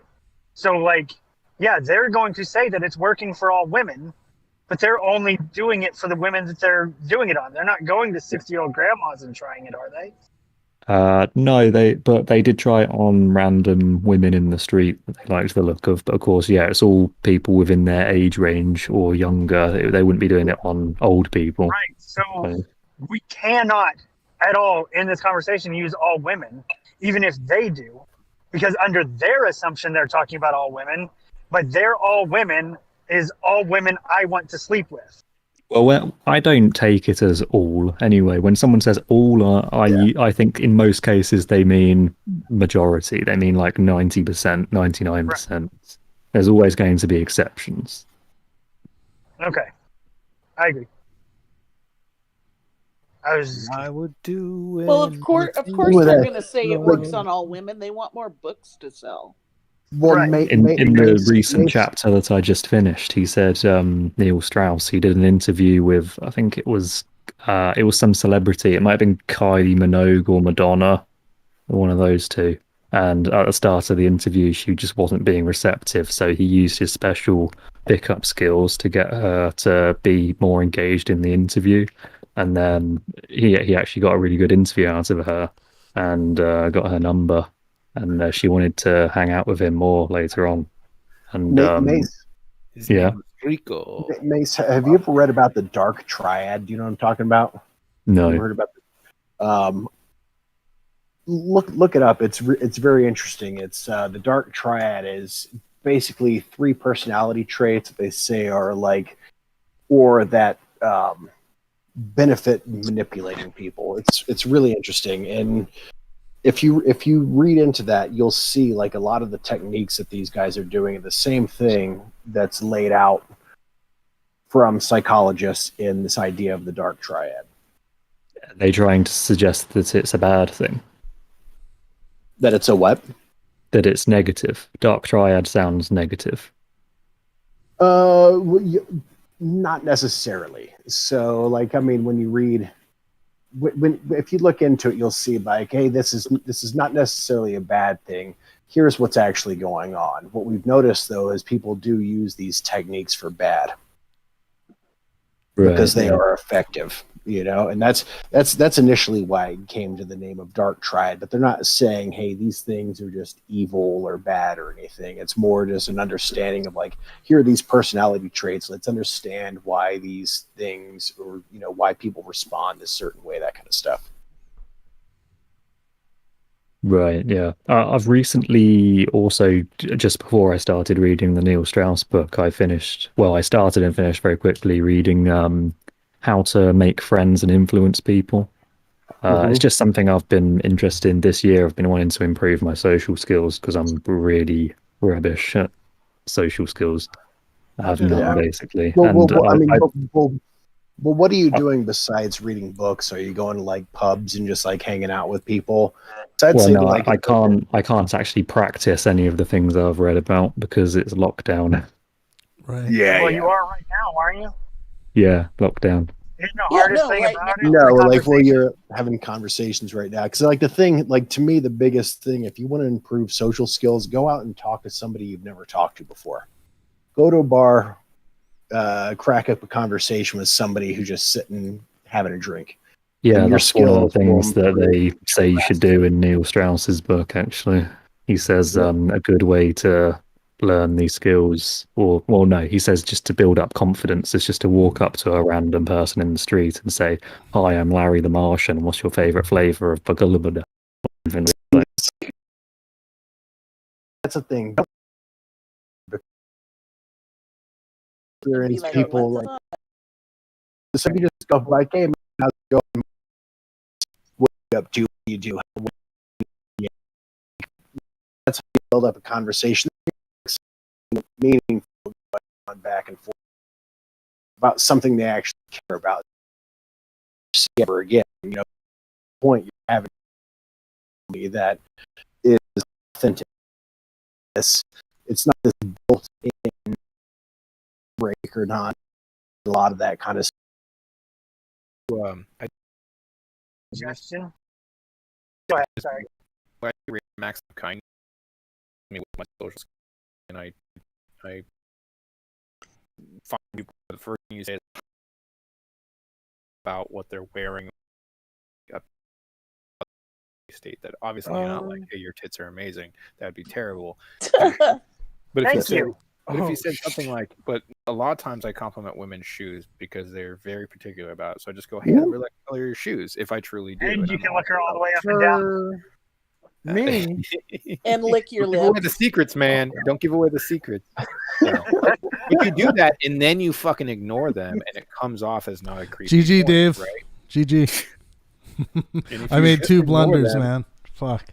And if you just ignore them after the compliment, wasn't paying enough attention. Wait for a response. See, but now you're getting into manipulation techniques. It's like once game overall. Once you like give somebody attention and then purposely ignore them, that's a manipulation technique. That's exactly what he's talking about, except the opposite way, where he was mentioning where they break you down and then they build you up. It's the opposite. Hey, I'm going to introduce myself with building you up, and then rip that away from you, so you want that adulation again, and you keep coming back. You know, exactly, but that's just as dangerous, though. That's just as dangerous because people play it as what? It's just a compliment. You know what, Scott? I really appreciate where you're coming from, and I honestly also think that you're a very good interlocutor, and you speak very well on these subjects. How you doing, Metalworks? You doing good? Thanks, good, man.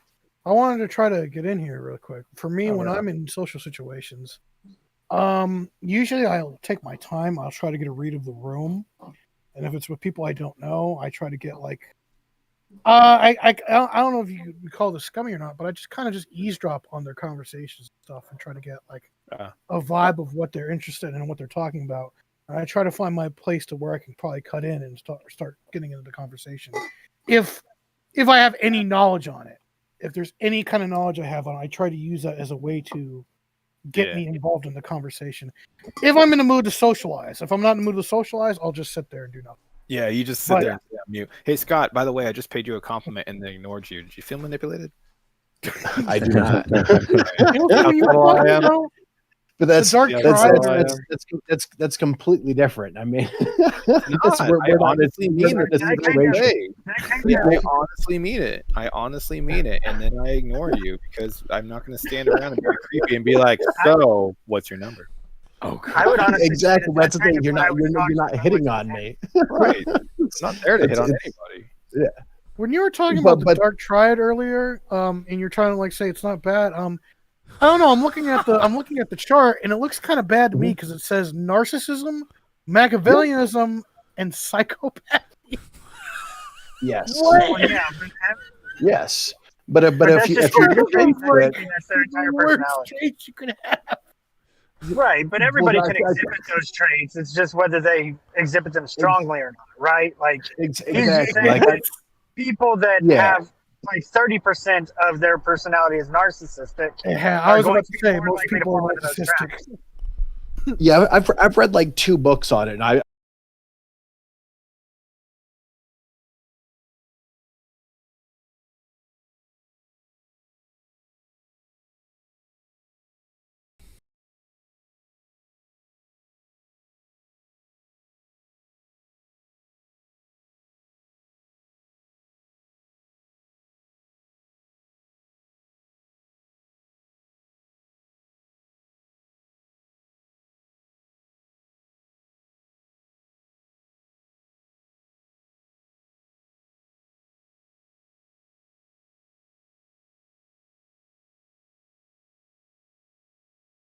Yeah, and I will grant you what I'm basing that off of is all the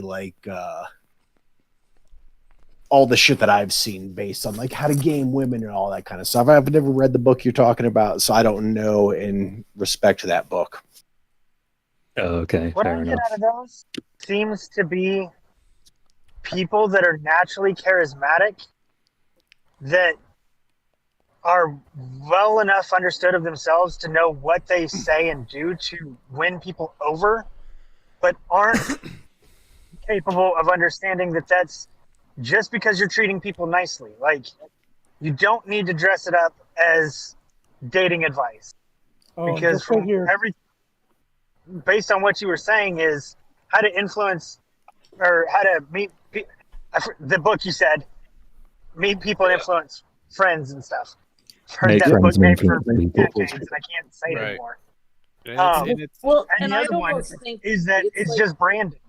Like, they're both social skills books that one is branded towards single men and the other one is branded towards humans. But they all have the same message of none of us know what's happening. Just do it, and you'll get more confidence. Nike. Do it. Also, you can also be incredibly charismatic and also be incredibly stupid. Charismatic. And that's the ones that write the books that make millions of dollars. Obviously. Because those people are called actors. Metalworks. Some of the worst psychopaths. Oh no, it goes even deeper. Some of the worst psychopaths aren't really that handsome. They look harmless, and they look like bumbling goofballs. So they have charisma in a whole different way. But yeah, you're not. Charisma isn't just tied to how pretty you look either.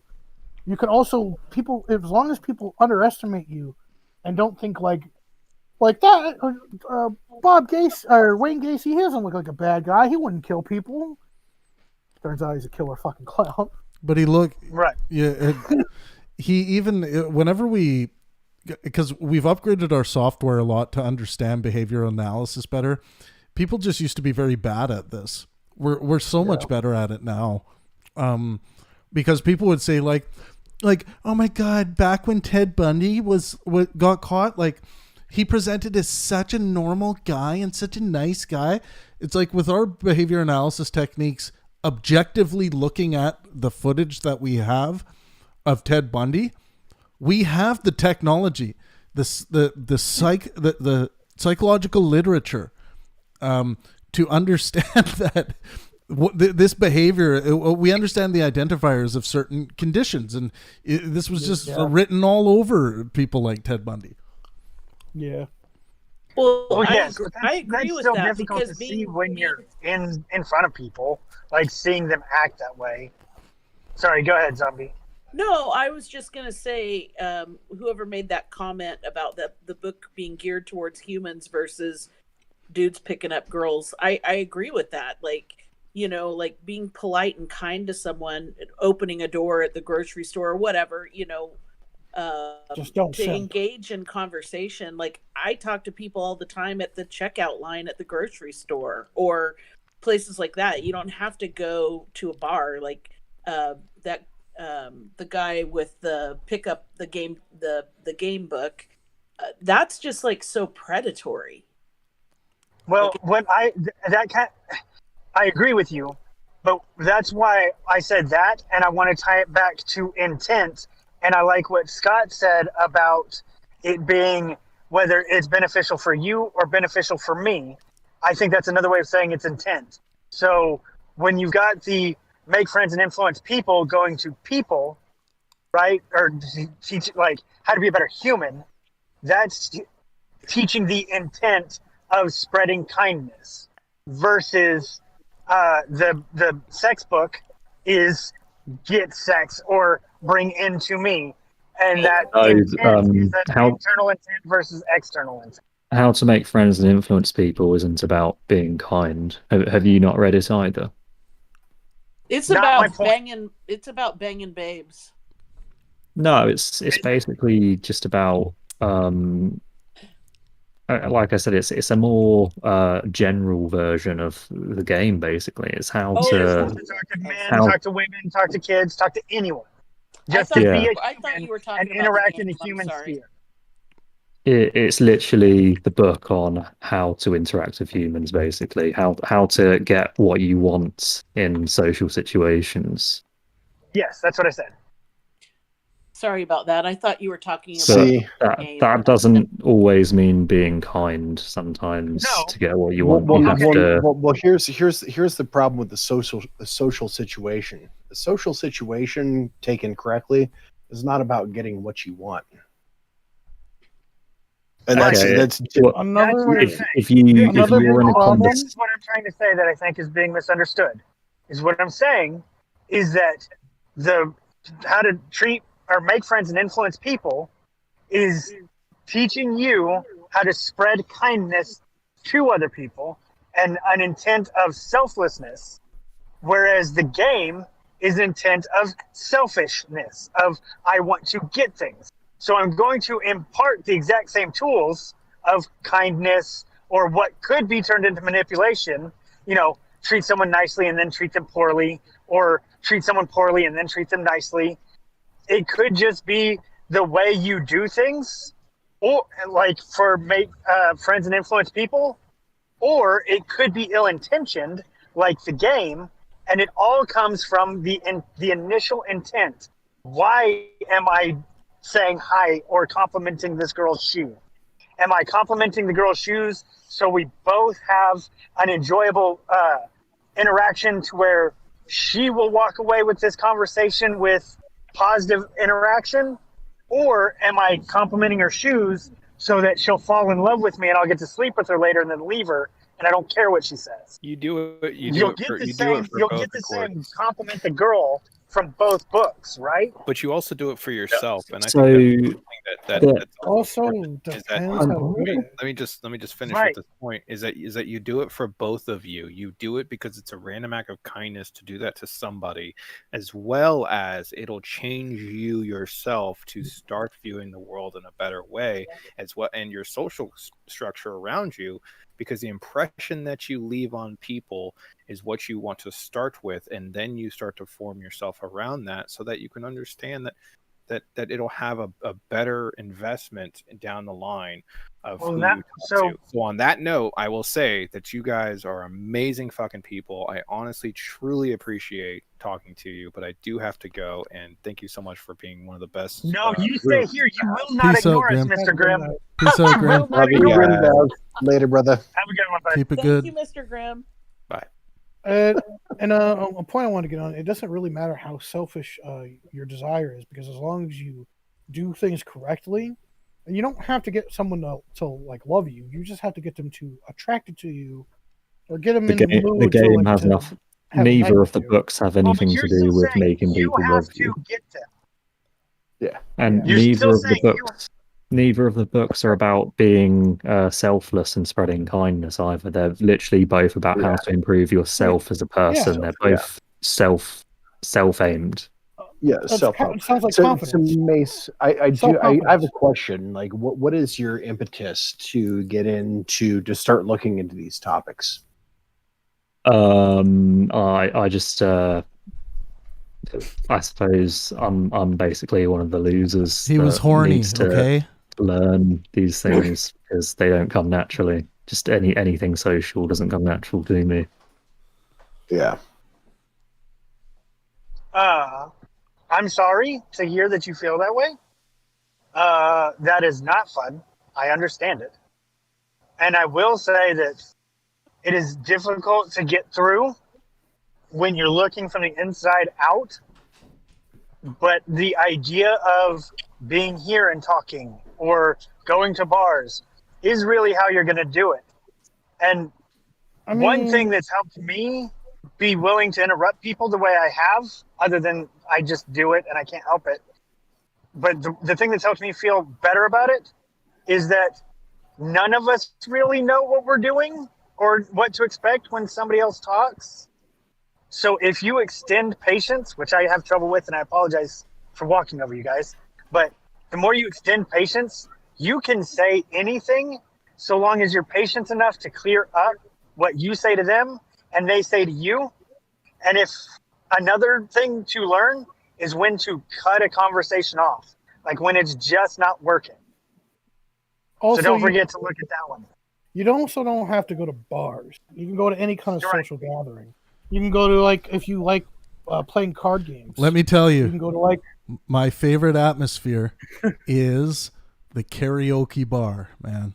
Oh God, the karaoke bar. I'm telling you, the audience, everyone is so into like the little moment of fame that this average person that can't sing a lick in tune you're about to witness, and everyone seems to be there for good reasons. I don't know. I've always liked the atmosphere of a karaoke bar. This is coming from a guy who's been in too many bar tussles in my time. Dude, it is.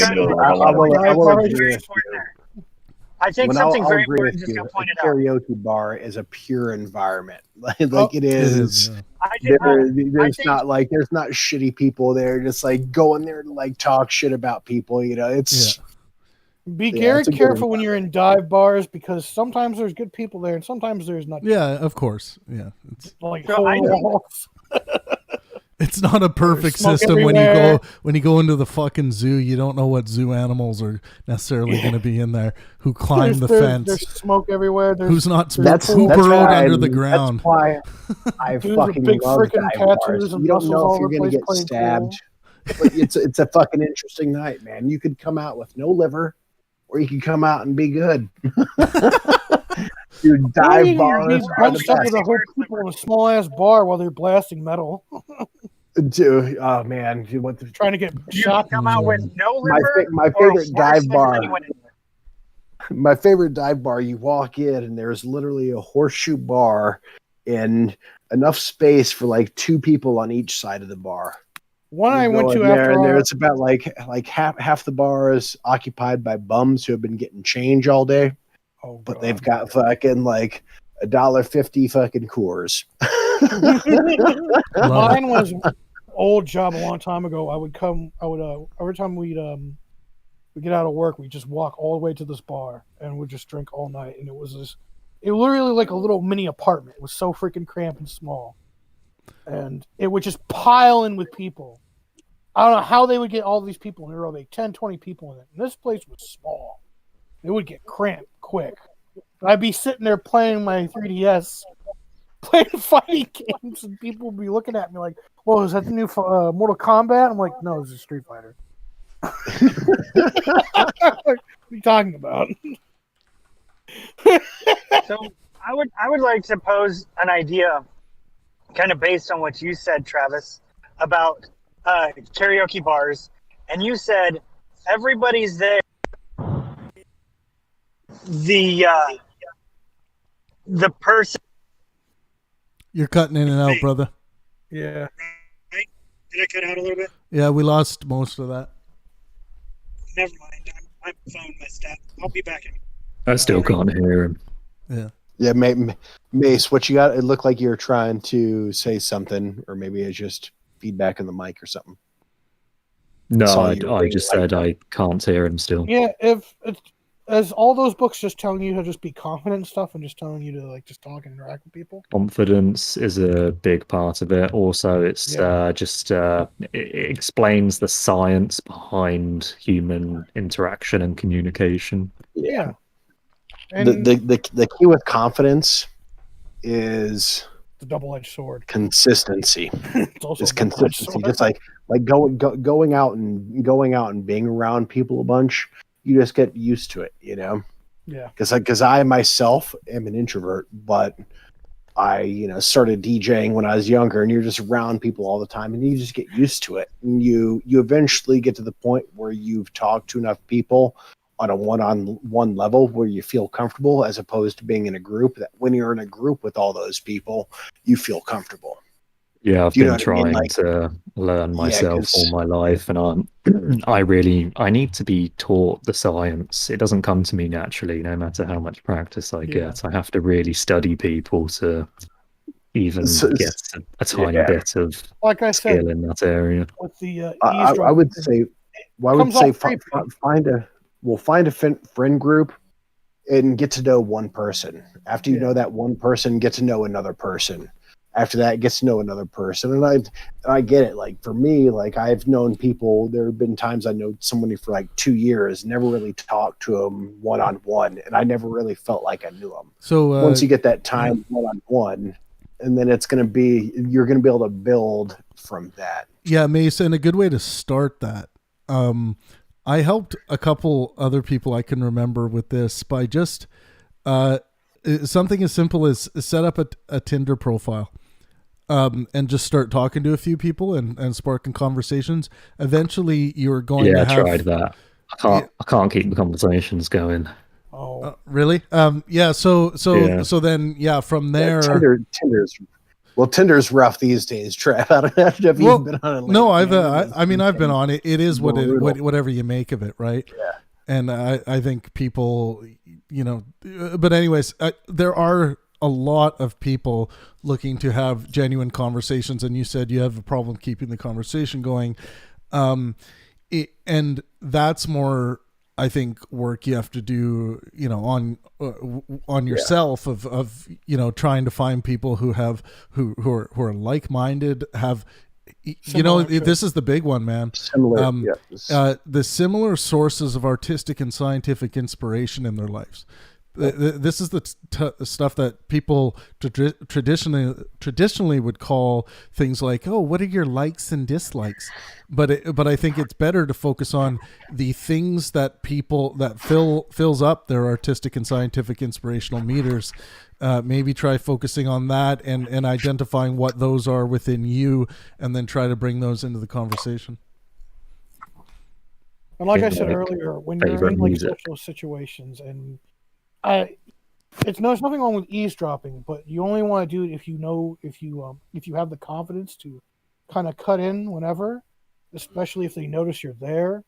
And it's hard to pull it off, because if you fuck it up, you look stupid. But if you pull it off, you just kind of you're a king. You just what you're a king. You just kind of what you can do in that kind of situation. Like you ease into it pretty simple, pretty easily. Here's a completely viable option for that type of situation. If eavesdropping is uncomfortable, literally just walk up in front of them and say, "Hey, I would like to listen in and maybe join in if you don't mind." And most of the time, as long as you do that, like in a pause, they'll look at you and be like, "Oh yeah, okay," and continue what they're doing. If not, they'll say it's a private conversation. And you just walk away. I may as well just write weirdo on my forehead. Or just ask to have a conversation. I don't think eavesdropping is necessarily the route to go here. But like I was saying before, I think a lot of people want to identify what their likes and dislikes are. I think really what they should be identifying is what are the things that inspires them, and I break those into down two lines where there's, the corpus callosum connects all of it. So, but you have the two hemispheres. You have the scientific, inspirational powers of life, and then you have the artistic versions of those. And then, even if you can identify one or two of those things that really charge you up, give you a transcending feeling, whether it be music, Shakespeare, a particular author, or whatever, you'll find that words come easy to you, man, if you identify. What about sports ball? What about talking about the game? The game. Well, but metal, that only works if you actually, like, you can't make up what inspires you. You gotta, for some people that just won't be an inspiration for them. That's what happens when you start talking about things that don't really inspire you. You find a hard time finding the next words or the next question to ask, or so, because you're not in the realm of something you could really care less about. You're trying too hard.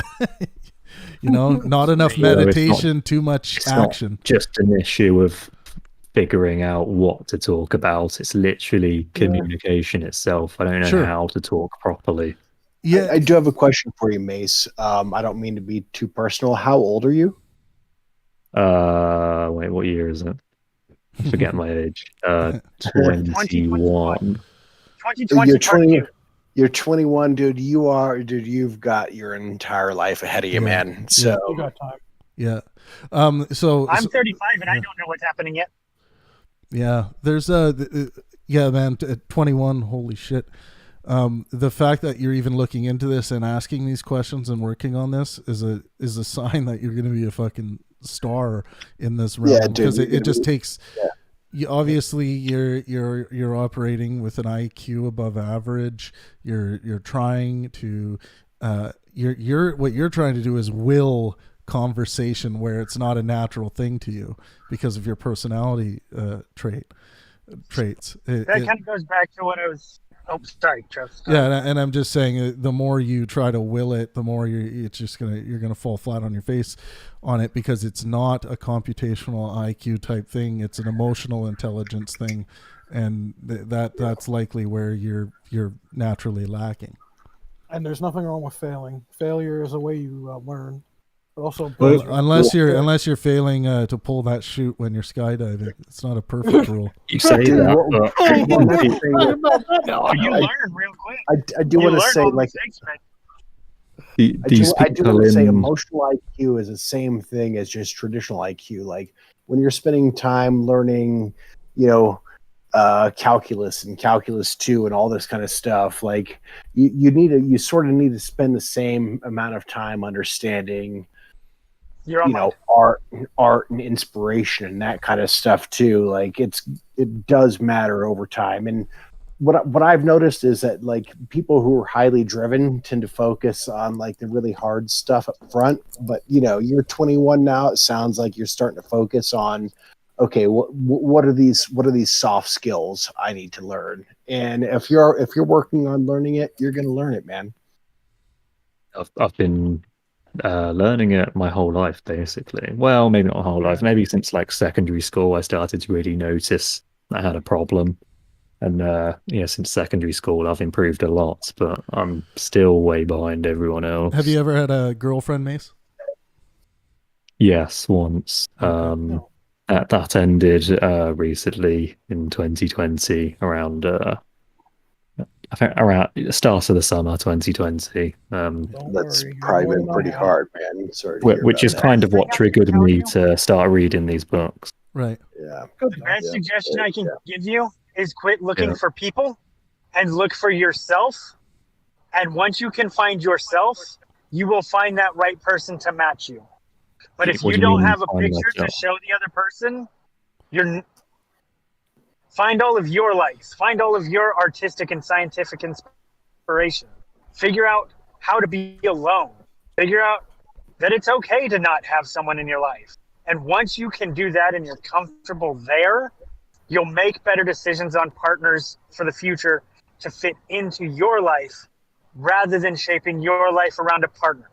No, I have no issues there. I love being on my own.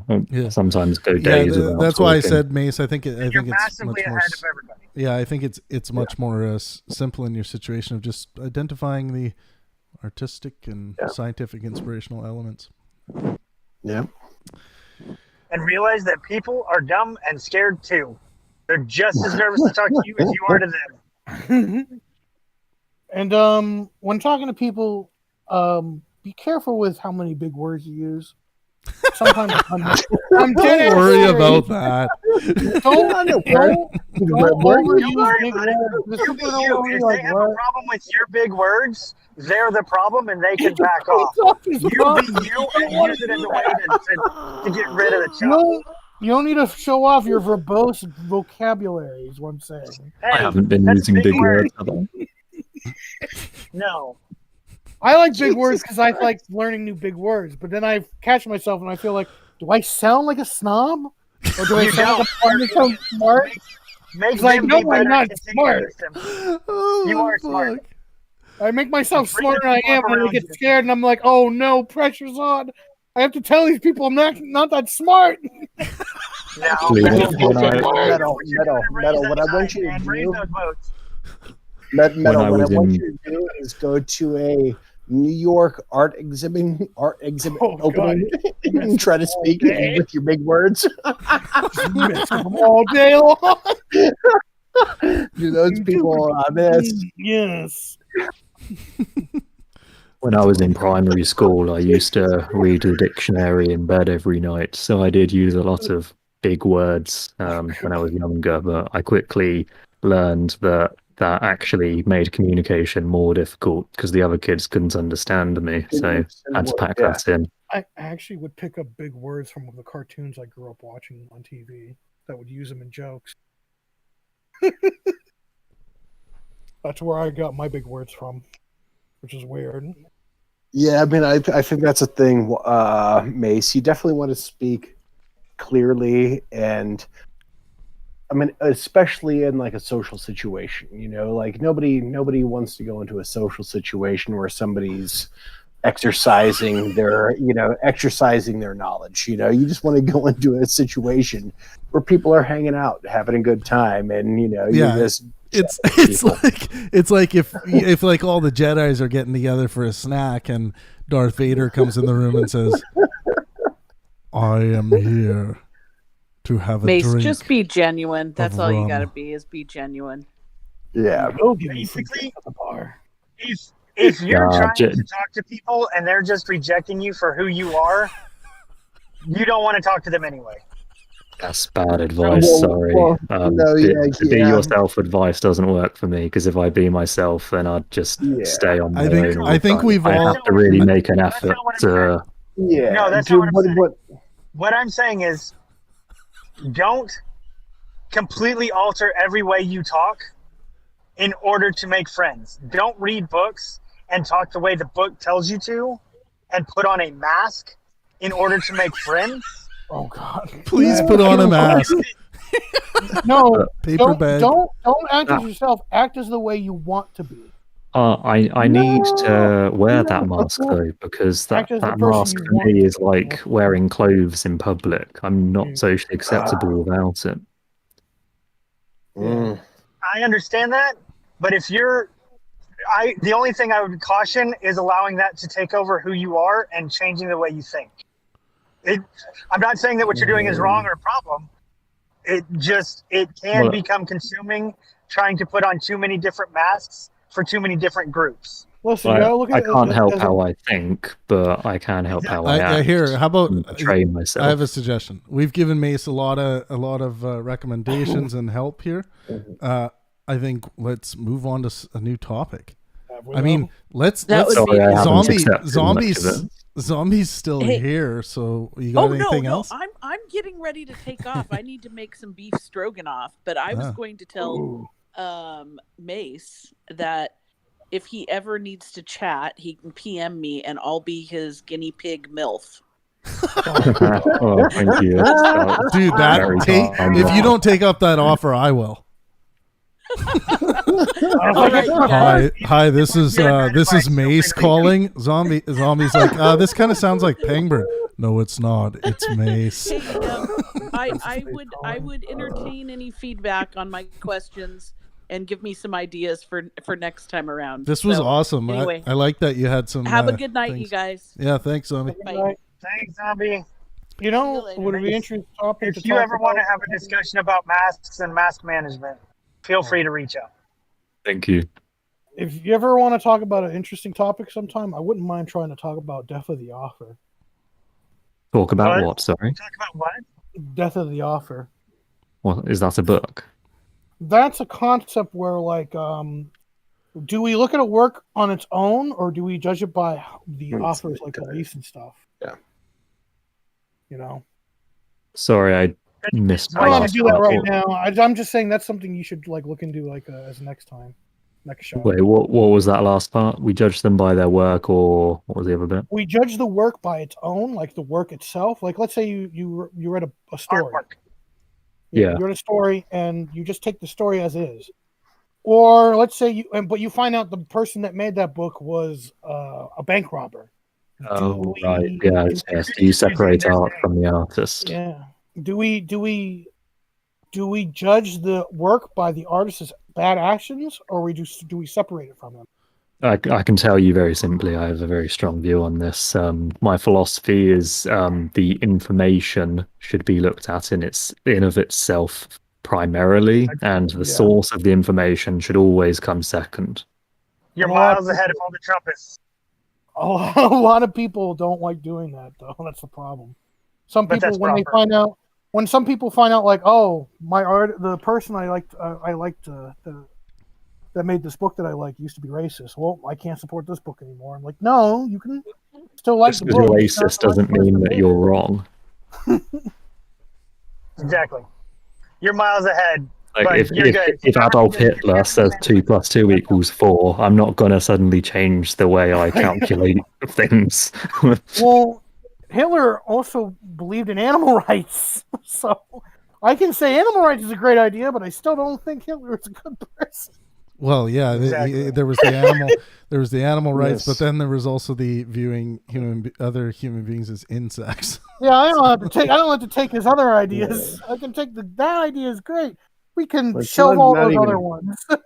It's not even Hitler's ideas. Like the propaganda and how that's affected that style that came out of fucking Nazi Germany has infected the fucking world, man. Like they made a type of propaganda that was so effective that every other place in the fucking world took it on. Like that's fucking crazy to me. Wow, I'm getting images of Greta Thunberg. I can actually see some similarities between Greta and Hitler. Not in the sense that I don't mean Greta's really evil. She might be. I don't know her. But what I mean is like they're both really good actors, and the way that they talk to a crowd. Like if you watch videos of Hitler delivering speeches, it's just like Greta Thunberg. Like they're very strong. Yeah.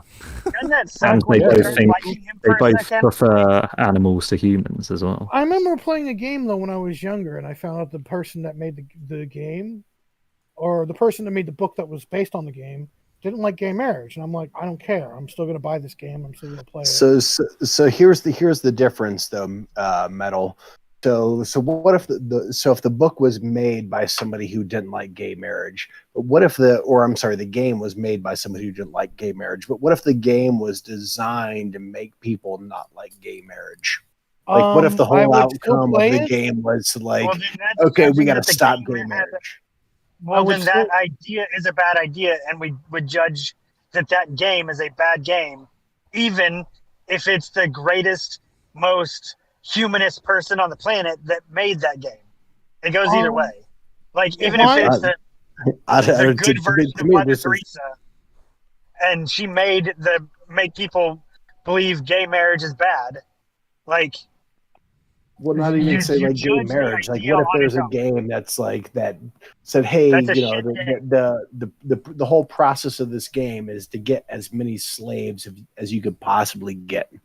What if that was the entire like? There are games that are like that. I was gonna say there are definitely city builders. Literally millions of slave buying games that are just Like point clickers that are just number counters. There was a game that came out called Hatred, and in Hatred, all you played as this edgy guy who's like, I'm sick and tired of this world. I'm gonna kill everyone. It's time for me to die and everyone else. In the world and you literally is just go on a rampage shooting people, and that's all you do. And the problem with the game biggest online game is Grand Theft Auto. Yeah, I know, but it's a game designed to teach you and show you that killing and prostitutes and stealing vehicles is good. No, there's still morals. No. Grand Theft Auto still had morals because you had to fucking hold to your gang, and that was the fucking moral code in that game. Right. What I'm trying to make is the point of the hatred. Hatred is so over the top. You would think it's fucking parody. Like, what is this? Tommy Wiseau's The Room, the video game?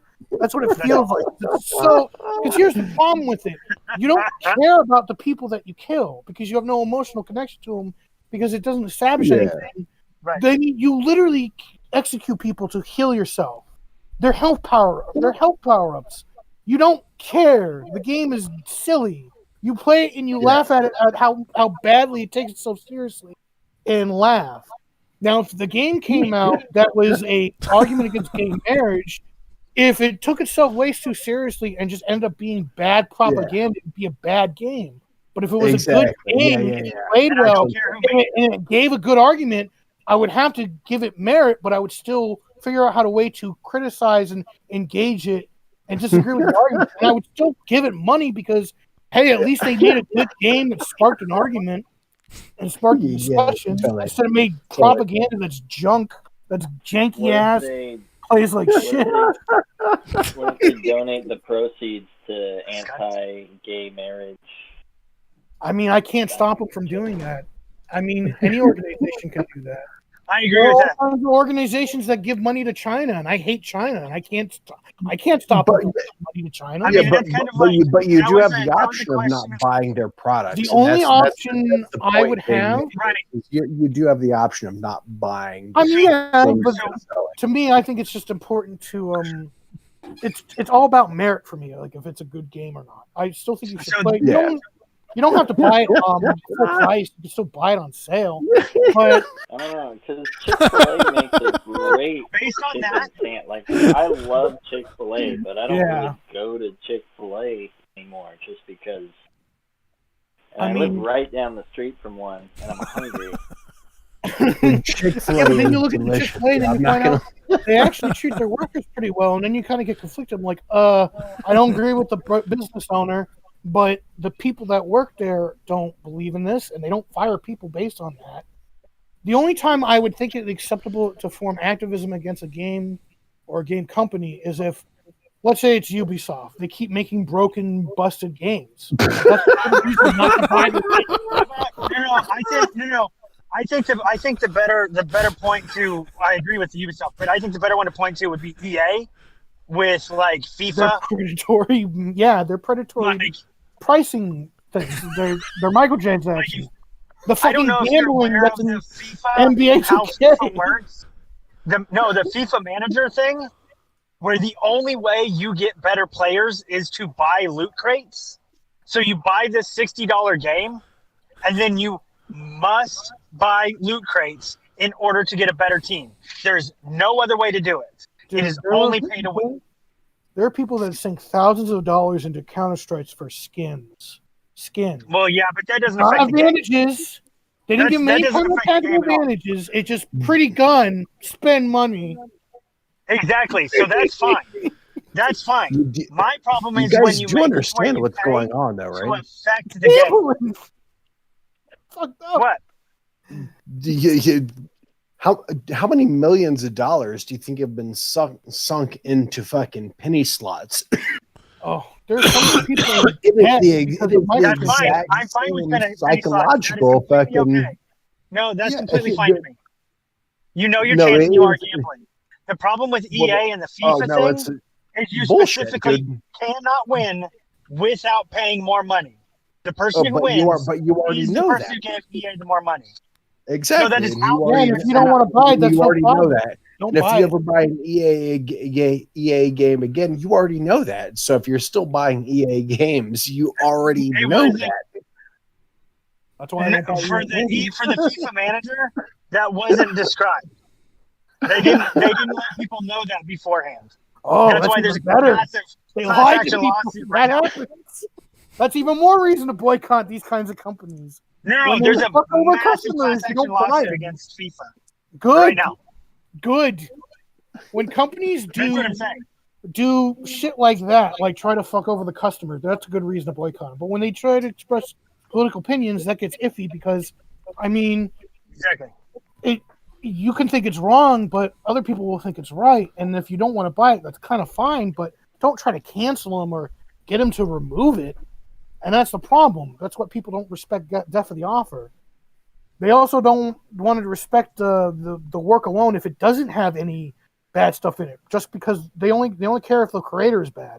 People keep shitting on H.P. Lovecraft for years, even though he made all these monsters in this horror mythos, even though he had like very negative views, that he changed before his death. I mean, he married a Jewish. He used to hate Jewish people, and yet he married a Jewish woman. I mean, I don't know what to tell you. He changed before he died a horrible, lonely death. I read some of his racy stories that did colorful things with the N-word, and I'm not saying they're great, but everything else he made is perfectly fine. And besides, he's dead now. You know? Yeah, man. I mean, people are trying to cancel the woman that made Harry Potter because she keeps yeah, changing. but at the things. same time, doesn't fucking HP gets brought into mainstream television a lot though, still, right? Like, so I guess I don't know where that. Like Cthulhu is fucking a iconic television addition to tons of shows. You know, I mean, it happens all the time. So, but I guess I don't really knows who they are. understand. My mom doesn't even know who Cthulhu is. It's still Yeah, kind but of niche. but still, it's there, right? So Well, it's not like he's been canceled.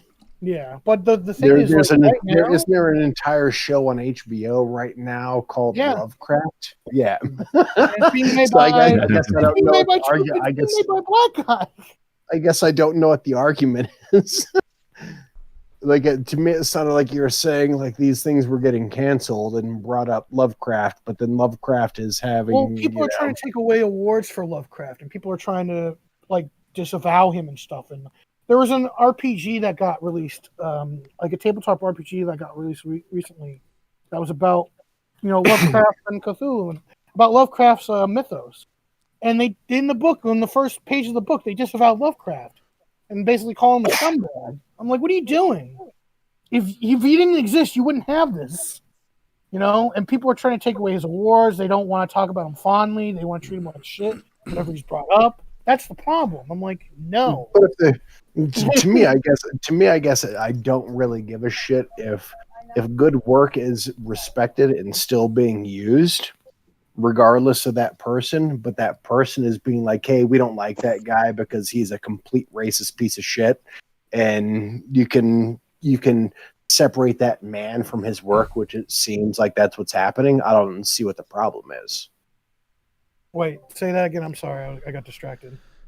Was like I'm saying, so they can take away awards for Lovecraft, but his work is still like the good work that anything that he did that was worthwhile is still being used and still being, I know what put you're out. saying, but the problem is if anyone gives him praise, they attack him, which is wrong. I don't know. When you say anybody, I think you might mean people on Twitter, and I don't think that's. Yeah, I really should clarify that. It's everybody. Yeah, exactly. It's anyone in media and like nerdy stuff, wherever that toxic progressive shit festers, which bothers me because I'm a leftist my whole life, but I never turned into this weird authoritarian top-policing nut job. Well, I hate to break it to you, but that's what leftism leads to. You might want to realign your ship. or kick some I'm not people like out. I'm not like hard. I'm not like I thought he was yeah, Alex just get rid of Jones. capitalism leftist. No, I'm like light. I'm like Coke Light leftist or something. Yeah, but I'm diet leftist. That's what I am. You know, you could be leftist and not lose your fucking mind. A libertarian. You could be a libertarian and try, but I mean. But I don't. I tried, and I don't agree with libertarian principles.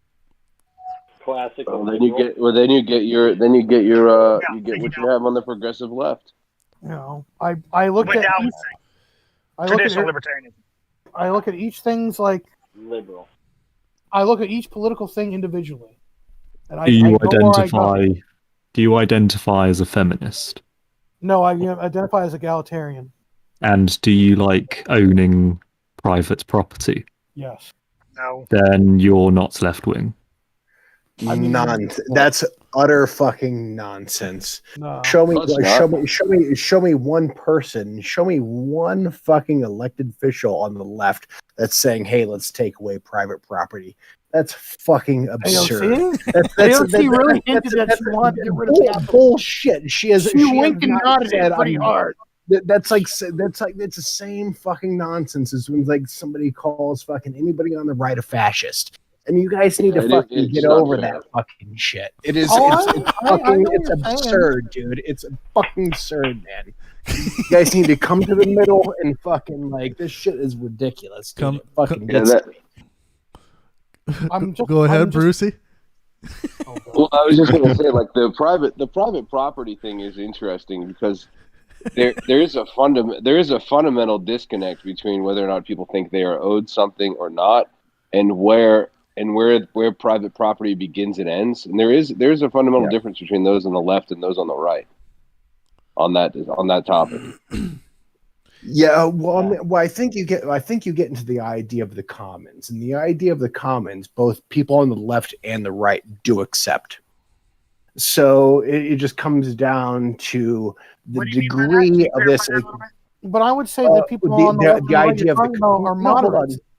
No, I mean the idea of the commons. By the commons, what those are. Yeah, the idea of the commons, the idea of the shared space between people. So you have private property, but then also you have like parks that are common. Yeah. You know, that's. I don't have a problem with that. Commonly owned is another way to put it. Yeah, the I understand what he's saying. The communion owned. I understand what he's saying. Yeah. Commons is a common term. The commons. Yeah. I mean, that's the way it's. I don't know. I've always understood it from. Yeah. The difference So is how they are acquired. Is ownership just a way to teach children to share? Yeah. Or not share, to keep their hands off other people, like not be rude. Like, is that the only place that ownership comes from? Like, as an adult, ownership's a real thing. Like, it starts with your own person. Absolutely is. Yeah, I mean, like right. people have. Why does it extend past your own person? Morality is the only answer. We have moral systems so basically it feels good. But that doesn't mean that like Desire's in a phone. I am on a phone.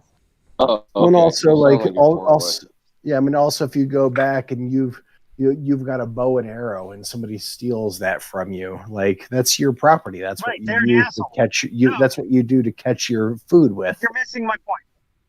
But that doesn't mean it's yours. That means you are using it, and that guy's an asshole for taking the thing you were using. Yeah, but but here's the thing: that's a semantic argument at that point. Right. I think. Yeah, but if I bought that from someone, if I bought that someone with money I earned, that's mine. Yeah, we've decided desired. It's not. There's nothing intrinsic about it. No, I it's understand what it is. Yeah. I understand what it is. I'm asking, is it reasonable? Yes. Yeah, absolutely. I say no. I say For absolutely society no. to work, you must have ownership. Well, desire. Like if I buy a house, I don't want somebody else coming into my house and sleeping on my bed. Right. Like, So it comes from That would you guys. be an asshole, and you can fight him. Yeah, you guys. But that doesn't mean that you inherently own ownership is a made-up thing, So, is it not? Yeah. If you want to live in a Desired. society where people don't have to fight for things, you need to have ownership. Just 2 seconds. And we're only just now getting to the point of emotional development where we can have discussions like this without yelling and screaming. But you can right? deconstruct ownership all you want, but ownership proves to work to make a civilized society. But Desired, It guys, only just has proved in evolving species. So- not. I mean, why are we acting as though we're so evolved? Like we're barely out of the womb, right? As far as No. social interactions go.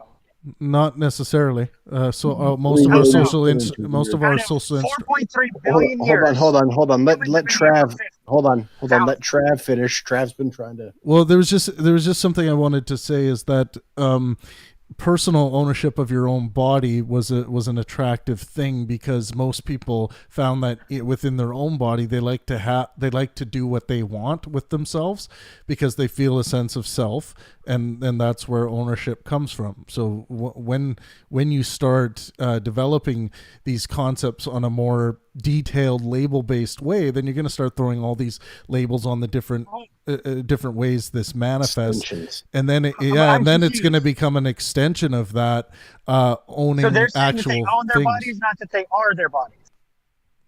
Sorry, Like what? you don't own your body, you are your body. Well, There is no ownership over that. So you're just calling that ownership, but that is just being. Yeah, Like, that's Desired. not You can just ownership. say that about any label. Like it's a label we use in order to understand what we're talking Well, but about. I don't inhabit and manipulate and grow and repair my knife or my car or my I own those things, but I cannot get rid of my body, nor can I add to. Does that make my body get rid of is it me. yet. I don't Slaves own don't own their own bodies. Uh, If you were a slave, someone else would own your body, and No, you they wouldn't don't be own allowed the to. actions that their bodies inhabit, but according to what you're saying, they own their internal blundered. bodies. Shit. Right? Sorry, I don't understand the question. Yeah, this game has been intense. I fucking. You're saying that the slave owner owns the slave's mind, body, and soul. That's not No, true. just their body. The No, slave just their owner- body. No, he doesn't own the body either. He owns the actions those bodies take. So Desired, Yeah, Desired. You're trying to create new meanings for labels here. Yeah. A slave owner could break their slave's legs, and they're in their right to do that. There's law and Just- government behind. Let's let. Hold on, you're let's getting let- into semantic arguments. Let's let Desired roll for just a little bit, just to help clarify. All right. What I'm saying is, how do you make the distinction between ownership of a person and ownership of a thing, right? You're not making any distinction whatsoever. So morality, our moral systems is the answer to that. No, that doesn't make any sense to me. That's not. I'm not. I don't think that's what I'm No, asking. I'm not making a distinction there. Yeah, Mace, go ahead and finish. I said if a slave owner wants to say break one of their slaves' legs off, that they have the right to do that because it's their property. Yeah, and that's part of their moral system. Okay, so does the brain own the eyeball? I don't understand the question. Sorry. So you're misusing the label, Desire. The mind is the person. Yeah. Well, no, Yeah. because The you're brain saying that, isn't you own an active that a person owns their body. But if they own their body, then their body must be something different than their mind. And that means that the mind must be different than the brain. No. Ownership is a social and legal concept, but you seem to understand it as like this cosmic truth that it's I'm not. running out of time. I didn't realize. Fuck. So how can we use it as a concept of owning one's body? If It's like the concept of money. Better. You know how money isn't actually real? We all just agree that it is. That's like what ownership Give it is. value, yeah. We No, all money as a is real, the society value is- agree. No, the money is real. Yeah, The value we is give not. value to it. We give it value. Right. The value is not real, but the money is. Just like we give ownership make it a legit concept because we believe in ownership. That's why ownership. So is ownership. real. Even if there was ownership no is- government, even if there was no government or anything, if we live in an anarchist society, if I had more power than you, I could own you because I would just give my men, my tribe can go beat up your tribe, or if you don't have a tribe, you're alone. So is ownership defined as control? Ownership is defined by who has the power to control. Yes. So control. At the end of the day. Yeah, you need to have a sort of. Shit, I ran out of time. Sorry, Dave. That's a little bit different than possession, isn't it? It's fucked up, but that's what it is. I got too sucked into this conversation. If you have a gun and I have a gun, you're gonna lose. Well, yes, but you can control it, or you can possess it. Is ownership possessing something, or the ability to? Is it controlling something, or the ability to control something? See, hold on. I think you're just like, hold on. I think you're just getting back into a semantic argument, and it's going nowhere. It's not going to have. How is that a semantic argument? Well, I think you're not going to convince people that they don't own anything. It's not no, hold work. on. This semantic argument is arguing the definitions of words and arguing. So somebody says my definition is this, and you're like, no, my definition. No, is because this, I would say that stating that you own your body is incorrect. I am saying that you owning your body is nonsensical. Under the definition of ownership is the ability to control. You don't understand the definition desired. You don't understand the colloquial way that it's being used. Is ownership? That's what I'm trying to understand. Well, what is ownership?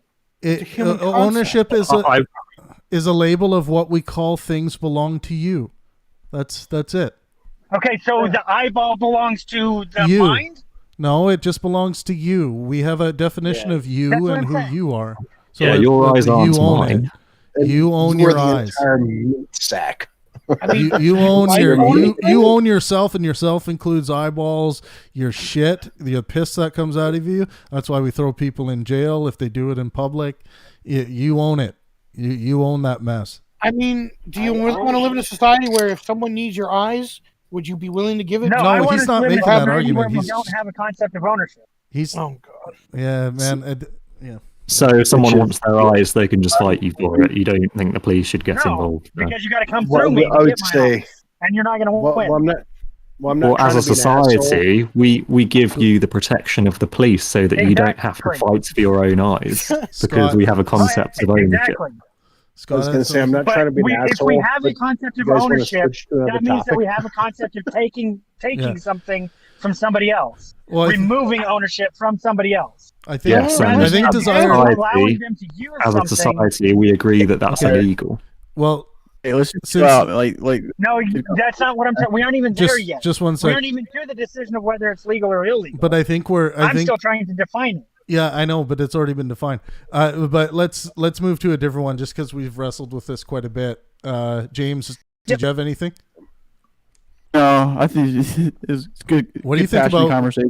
What do you think? What do you think about what's enjoying that one? James, I haven't heard from you. What do you think? What's going on with the Russian, the bum rush by the Trumpsters?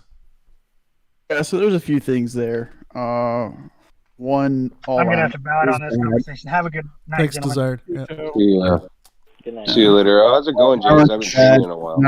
I would sit here and say that the violence is bad, but what I was impressed with at some level was the ability for the protesters to kind of police themselves a little bit. And what I mean by that is they didn't burn down the Capitol building. Restraint. Which is what I think would happen if it was BLM or something like that. Yeah, I think if you look at DC in the summer when it was ablaze, this is child's play. The only difference is that there was lax security, for some reason. Well, I know why. I think the biggest problem between that comparison, though, is in the summer they were just in the streets, and they were in the fucking halls of fucking Congress. If you look at the people that went into the halls of Congress. Number one, you weren't allowed to tour that thing. But secondly, you're right. I mean, they're in a bad place. But let me tell you something. Yeah. The people that went into this place were standing between the ropes. They never vandalized anything other than taking they broke a window and took a podium. Yeah, guys. And sat in seats. So like, they had no plan. They had burning down. They had no plan. They're just walking around like looking like it's a museum. and then they're just sitting in seats and taking photos like it's picture day. I reviewed going around and facing property, and they're doesn't also matter. no We're plan. breaking the law. Breaking the law. There's breaking the law. Wait a second. Breaking the law is you're correct. Breaking the law is breaking the law, but there is the law, the letter of the law, and the spirit of the law, and whether or not things have any sort of worse law breaking than others. We already know this. Setting businesses on fire, turning police cars over, and beating officers is much different than breaking into your sanctuary, which seems to be the U.S. Congress, and walking around. So, like, you know what I mean? It's not the same. They killed that officer by beating him in the head. They killed an officer. So let's compare instances. Scott's got a point where, they're one of the officers was killed, and that would be, of course, equivalent to BLM going out and killing an officer. Now I think what I think we can do is look at like the general behavior of, say, BLM or Antifa, and how they're generally committing violence, being violent, intimidating others and things like that, which you saw some of that with this crowd. But Scott, maybe I'll throw this at you. What do you think it would have been like to have all of those like balaclava wearing punks with the sticks and wanting to burn things down, wanting to loot and vandalize? Like, what do you think that mess would have looked like as opposed to what we saw? I don't think it would have come to that with those people. You know, I agree with you on that. Pretty much opportunists, and they're going to, like, you know, what's easy. Fucking what we saw was, and you can go on like 8chan and look up fucking these conversations that people on like QAnon channels had. They're like, we need to kill fucking cops. We need to go fucking crazy. This is our fucking time. Yeah, that like, shit is. It's revolution. Like, this is what people were actually fucking doing. There were people in that mindset. But Scott, do you not think that BLM or Antifa, one of those fucking guys would have wanted to burn that shit down? Like, because the evidence of, because you don't see that. And this is what I'm talking about, the difference between the perspective on government and law and order from the political right versus the political, or let's say the far political right versus the far political left. On one side, you have burn these fuckers down, they're racist pigs, Nazis, whatever. And then on the other side, you have, I am fucking mad because I believe some conspiracy theory about voter fraud. But it's still the law. It's generally the law-abiding citizens who are stepping over that line and breaking the law, you know? You also have the fact I think there's sort of a difference, because you can go back to the just metal 2 seconds. I just want to hear Scott here. 1 second. You can go back to like Ruby Ridge and see, like, there is this strain in the right wing and on the side of the right wing that is 110% against law enforcement. You can't, like, just let him finish, Bruce, and then we'll go you. Okay. From Ruby Ridge to Waco, like, fucking, this is the time that the Turner Diaries sort of broke out and became like really popular. If you've never read it, I suggest you do so. It's an interesting read. But basically, what happened in Ruby Ridge, the FBI went in and completely botched this fucking raid that they did and killed this woman, and it became his son. And his son, and it became a right wing calling cry. Like, these people became martyrs, like anti police force. Exactly, 100%. But that's like, this is the same kind of today, thing, though. I think it is, because I mean, the right wing. So it depends on who you call the right wing, then. So then you have establishment Republicans that would be pro-police. Then you're talking about the right wing, which are people that are anti-everything, it sounds like. And the left wing is anti the existing establishment, but still interested in an establishment. The right wing is anti-everything in your world. Like, not your world, but what you're saying, like their world. No, it's like anti-state. No, it's not. I don't think that at all. What I do think, to the point you're making, what I see happening is people on the right wing think on the left wing ground. These are all that, and the other, and they're on fucking YouTube side of a just all sorts of invective people. Oh, I know. And it's the same. Like there isn't the extreme. How that experience manifests itself, I think there's a disagreement. How we see, regardless, history has shown us, but let's say in the past 5 years, how we're seeing manifest the side, and the reason I to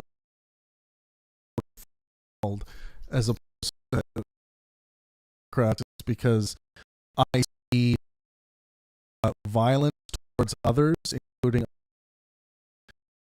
side on the left side. However, of course you do have the terrorist acts on the right that see with them. It seems like when a hardcore loses it, there's as many of these retards as possible, and violence. At the same time, they don't go after the retards on so. They just start speaking like a retard online, and then just about crowd don't even know who the fuck is. That half of them were Trump supporters. But at least it made some noise. Small doses in recent years, but that's in a small demographic with the extreme demonstration. When I statistics, the amount and murder coming necessarily and like from like groups and that kind of stuff is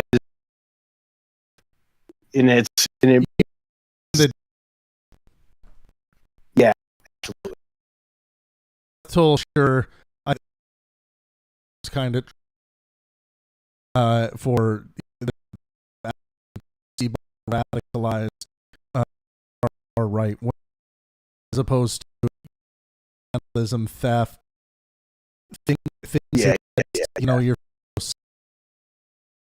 weird because you're starting to look. Well, I think I would bring that.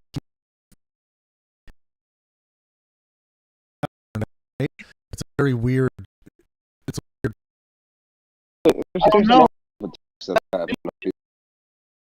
The point I want to make is here that all these groups, each side has different types of radical groups. Yeah. On the one. No, we're just here is that never usually organized and usually whenever there's someone acting alone. I know Bruce. While Bruce and Bruce, before you come in, I'm not saying that we have killings on the left. It's but I'm saying I was he was asking. Yeah, sure. So, James, are you there? Yeah. So one thing I can say I don't agree with. Right? We don't need the confession. We don't need swap with that. But so yeah, I mean, left at the things that are stupid. You know, with there's there's other. But yeah, I mean, it's bad. Wide on right. The 10 is huge number of people. Well, say either A goes up or B people are. It's a big 10. But both sides, right? I don't think libertarians. Socialist German party. Yeah. Hold on. The socialist think North Republic because they have this specific.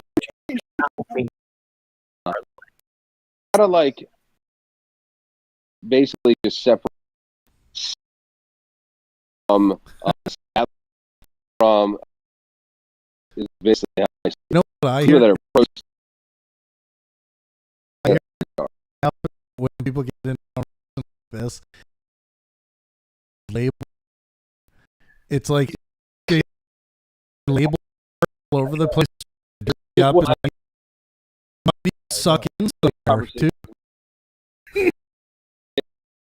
What's what? With metal? Down with that. Oh yeah. Like metal. Said? Yeah. Oh, yeah. I don't. They're my favorite. Are they black metal? Are they metal? What are they? Are they rock? Rock? They're metal. Do they what? Wait, they're death metal. That's the that. Oh, okay. So, wait, that was just indigestion. Think of the label. You know, sometimes, and I'm like, I realize 2-hour conversation, fucking over. Art a lot. The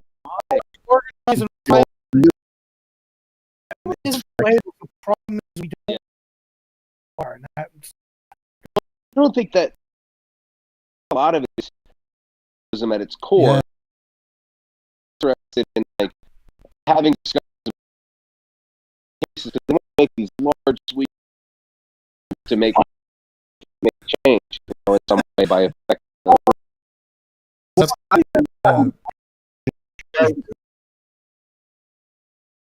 establish. I think that's what it comes when people get into the kind of thing they're talking about the kind of like, that's all. Values and how do you guys right after like right like completely censored? Yeah,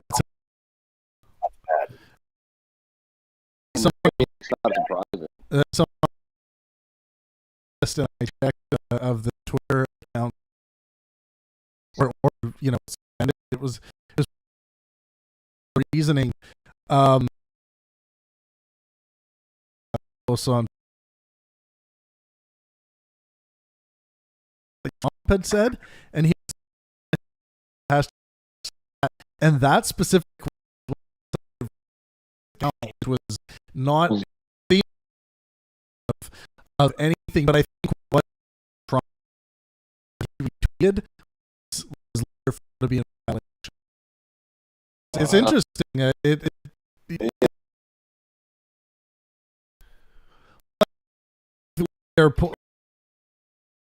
You're happening to be it means what's up to somebody like out like that's what they're guilty by association. If you are killed somebody at the same time, you kill that person. that you their intentions. Was this person complicit in any way? Assuming from the net. Of them. Yeah. Think a lie.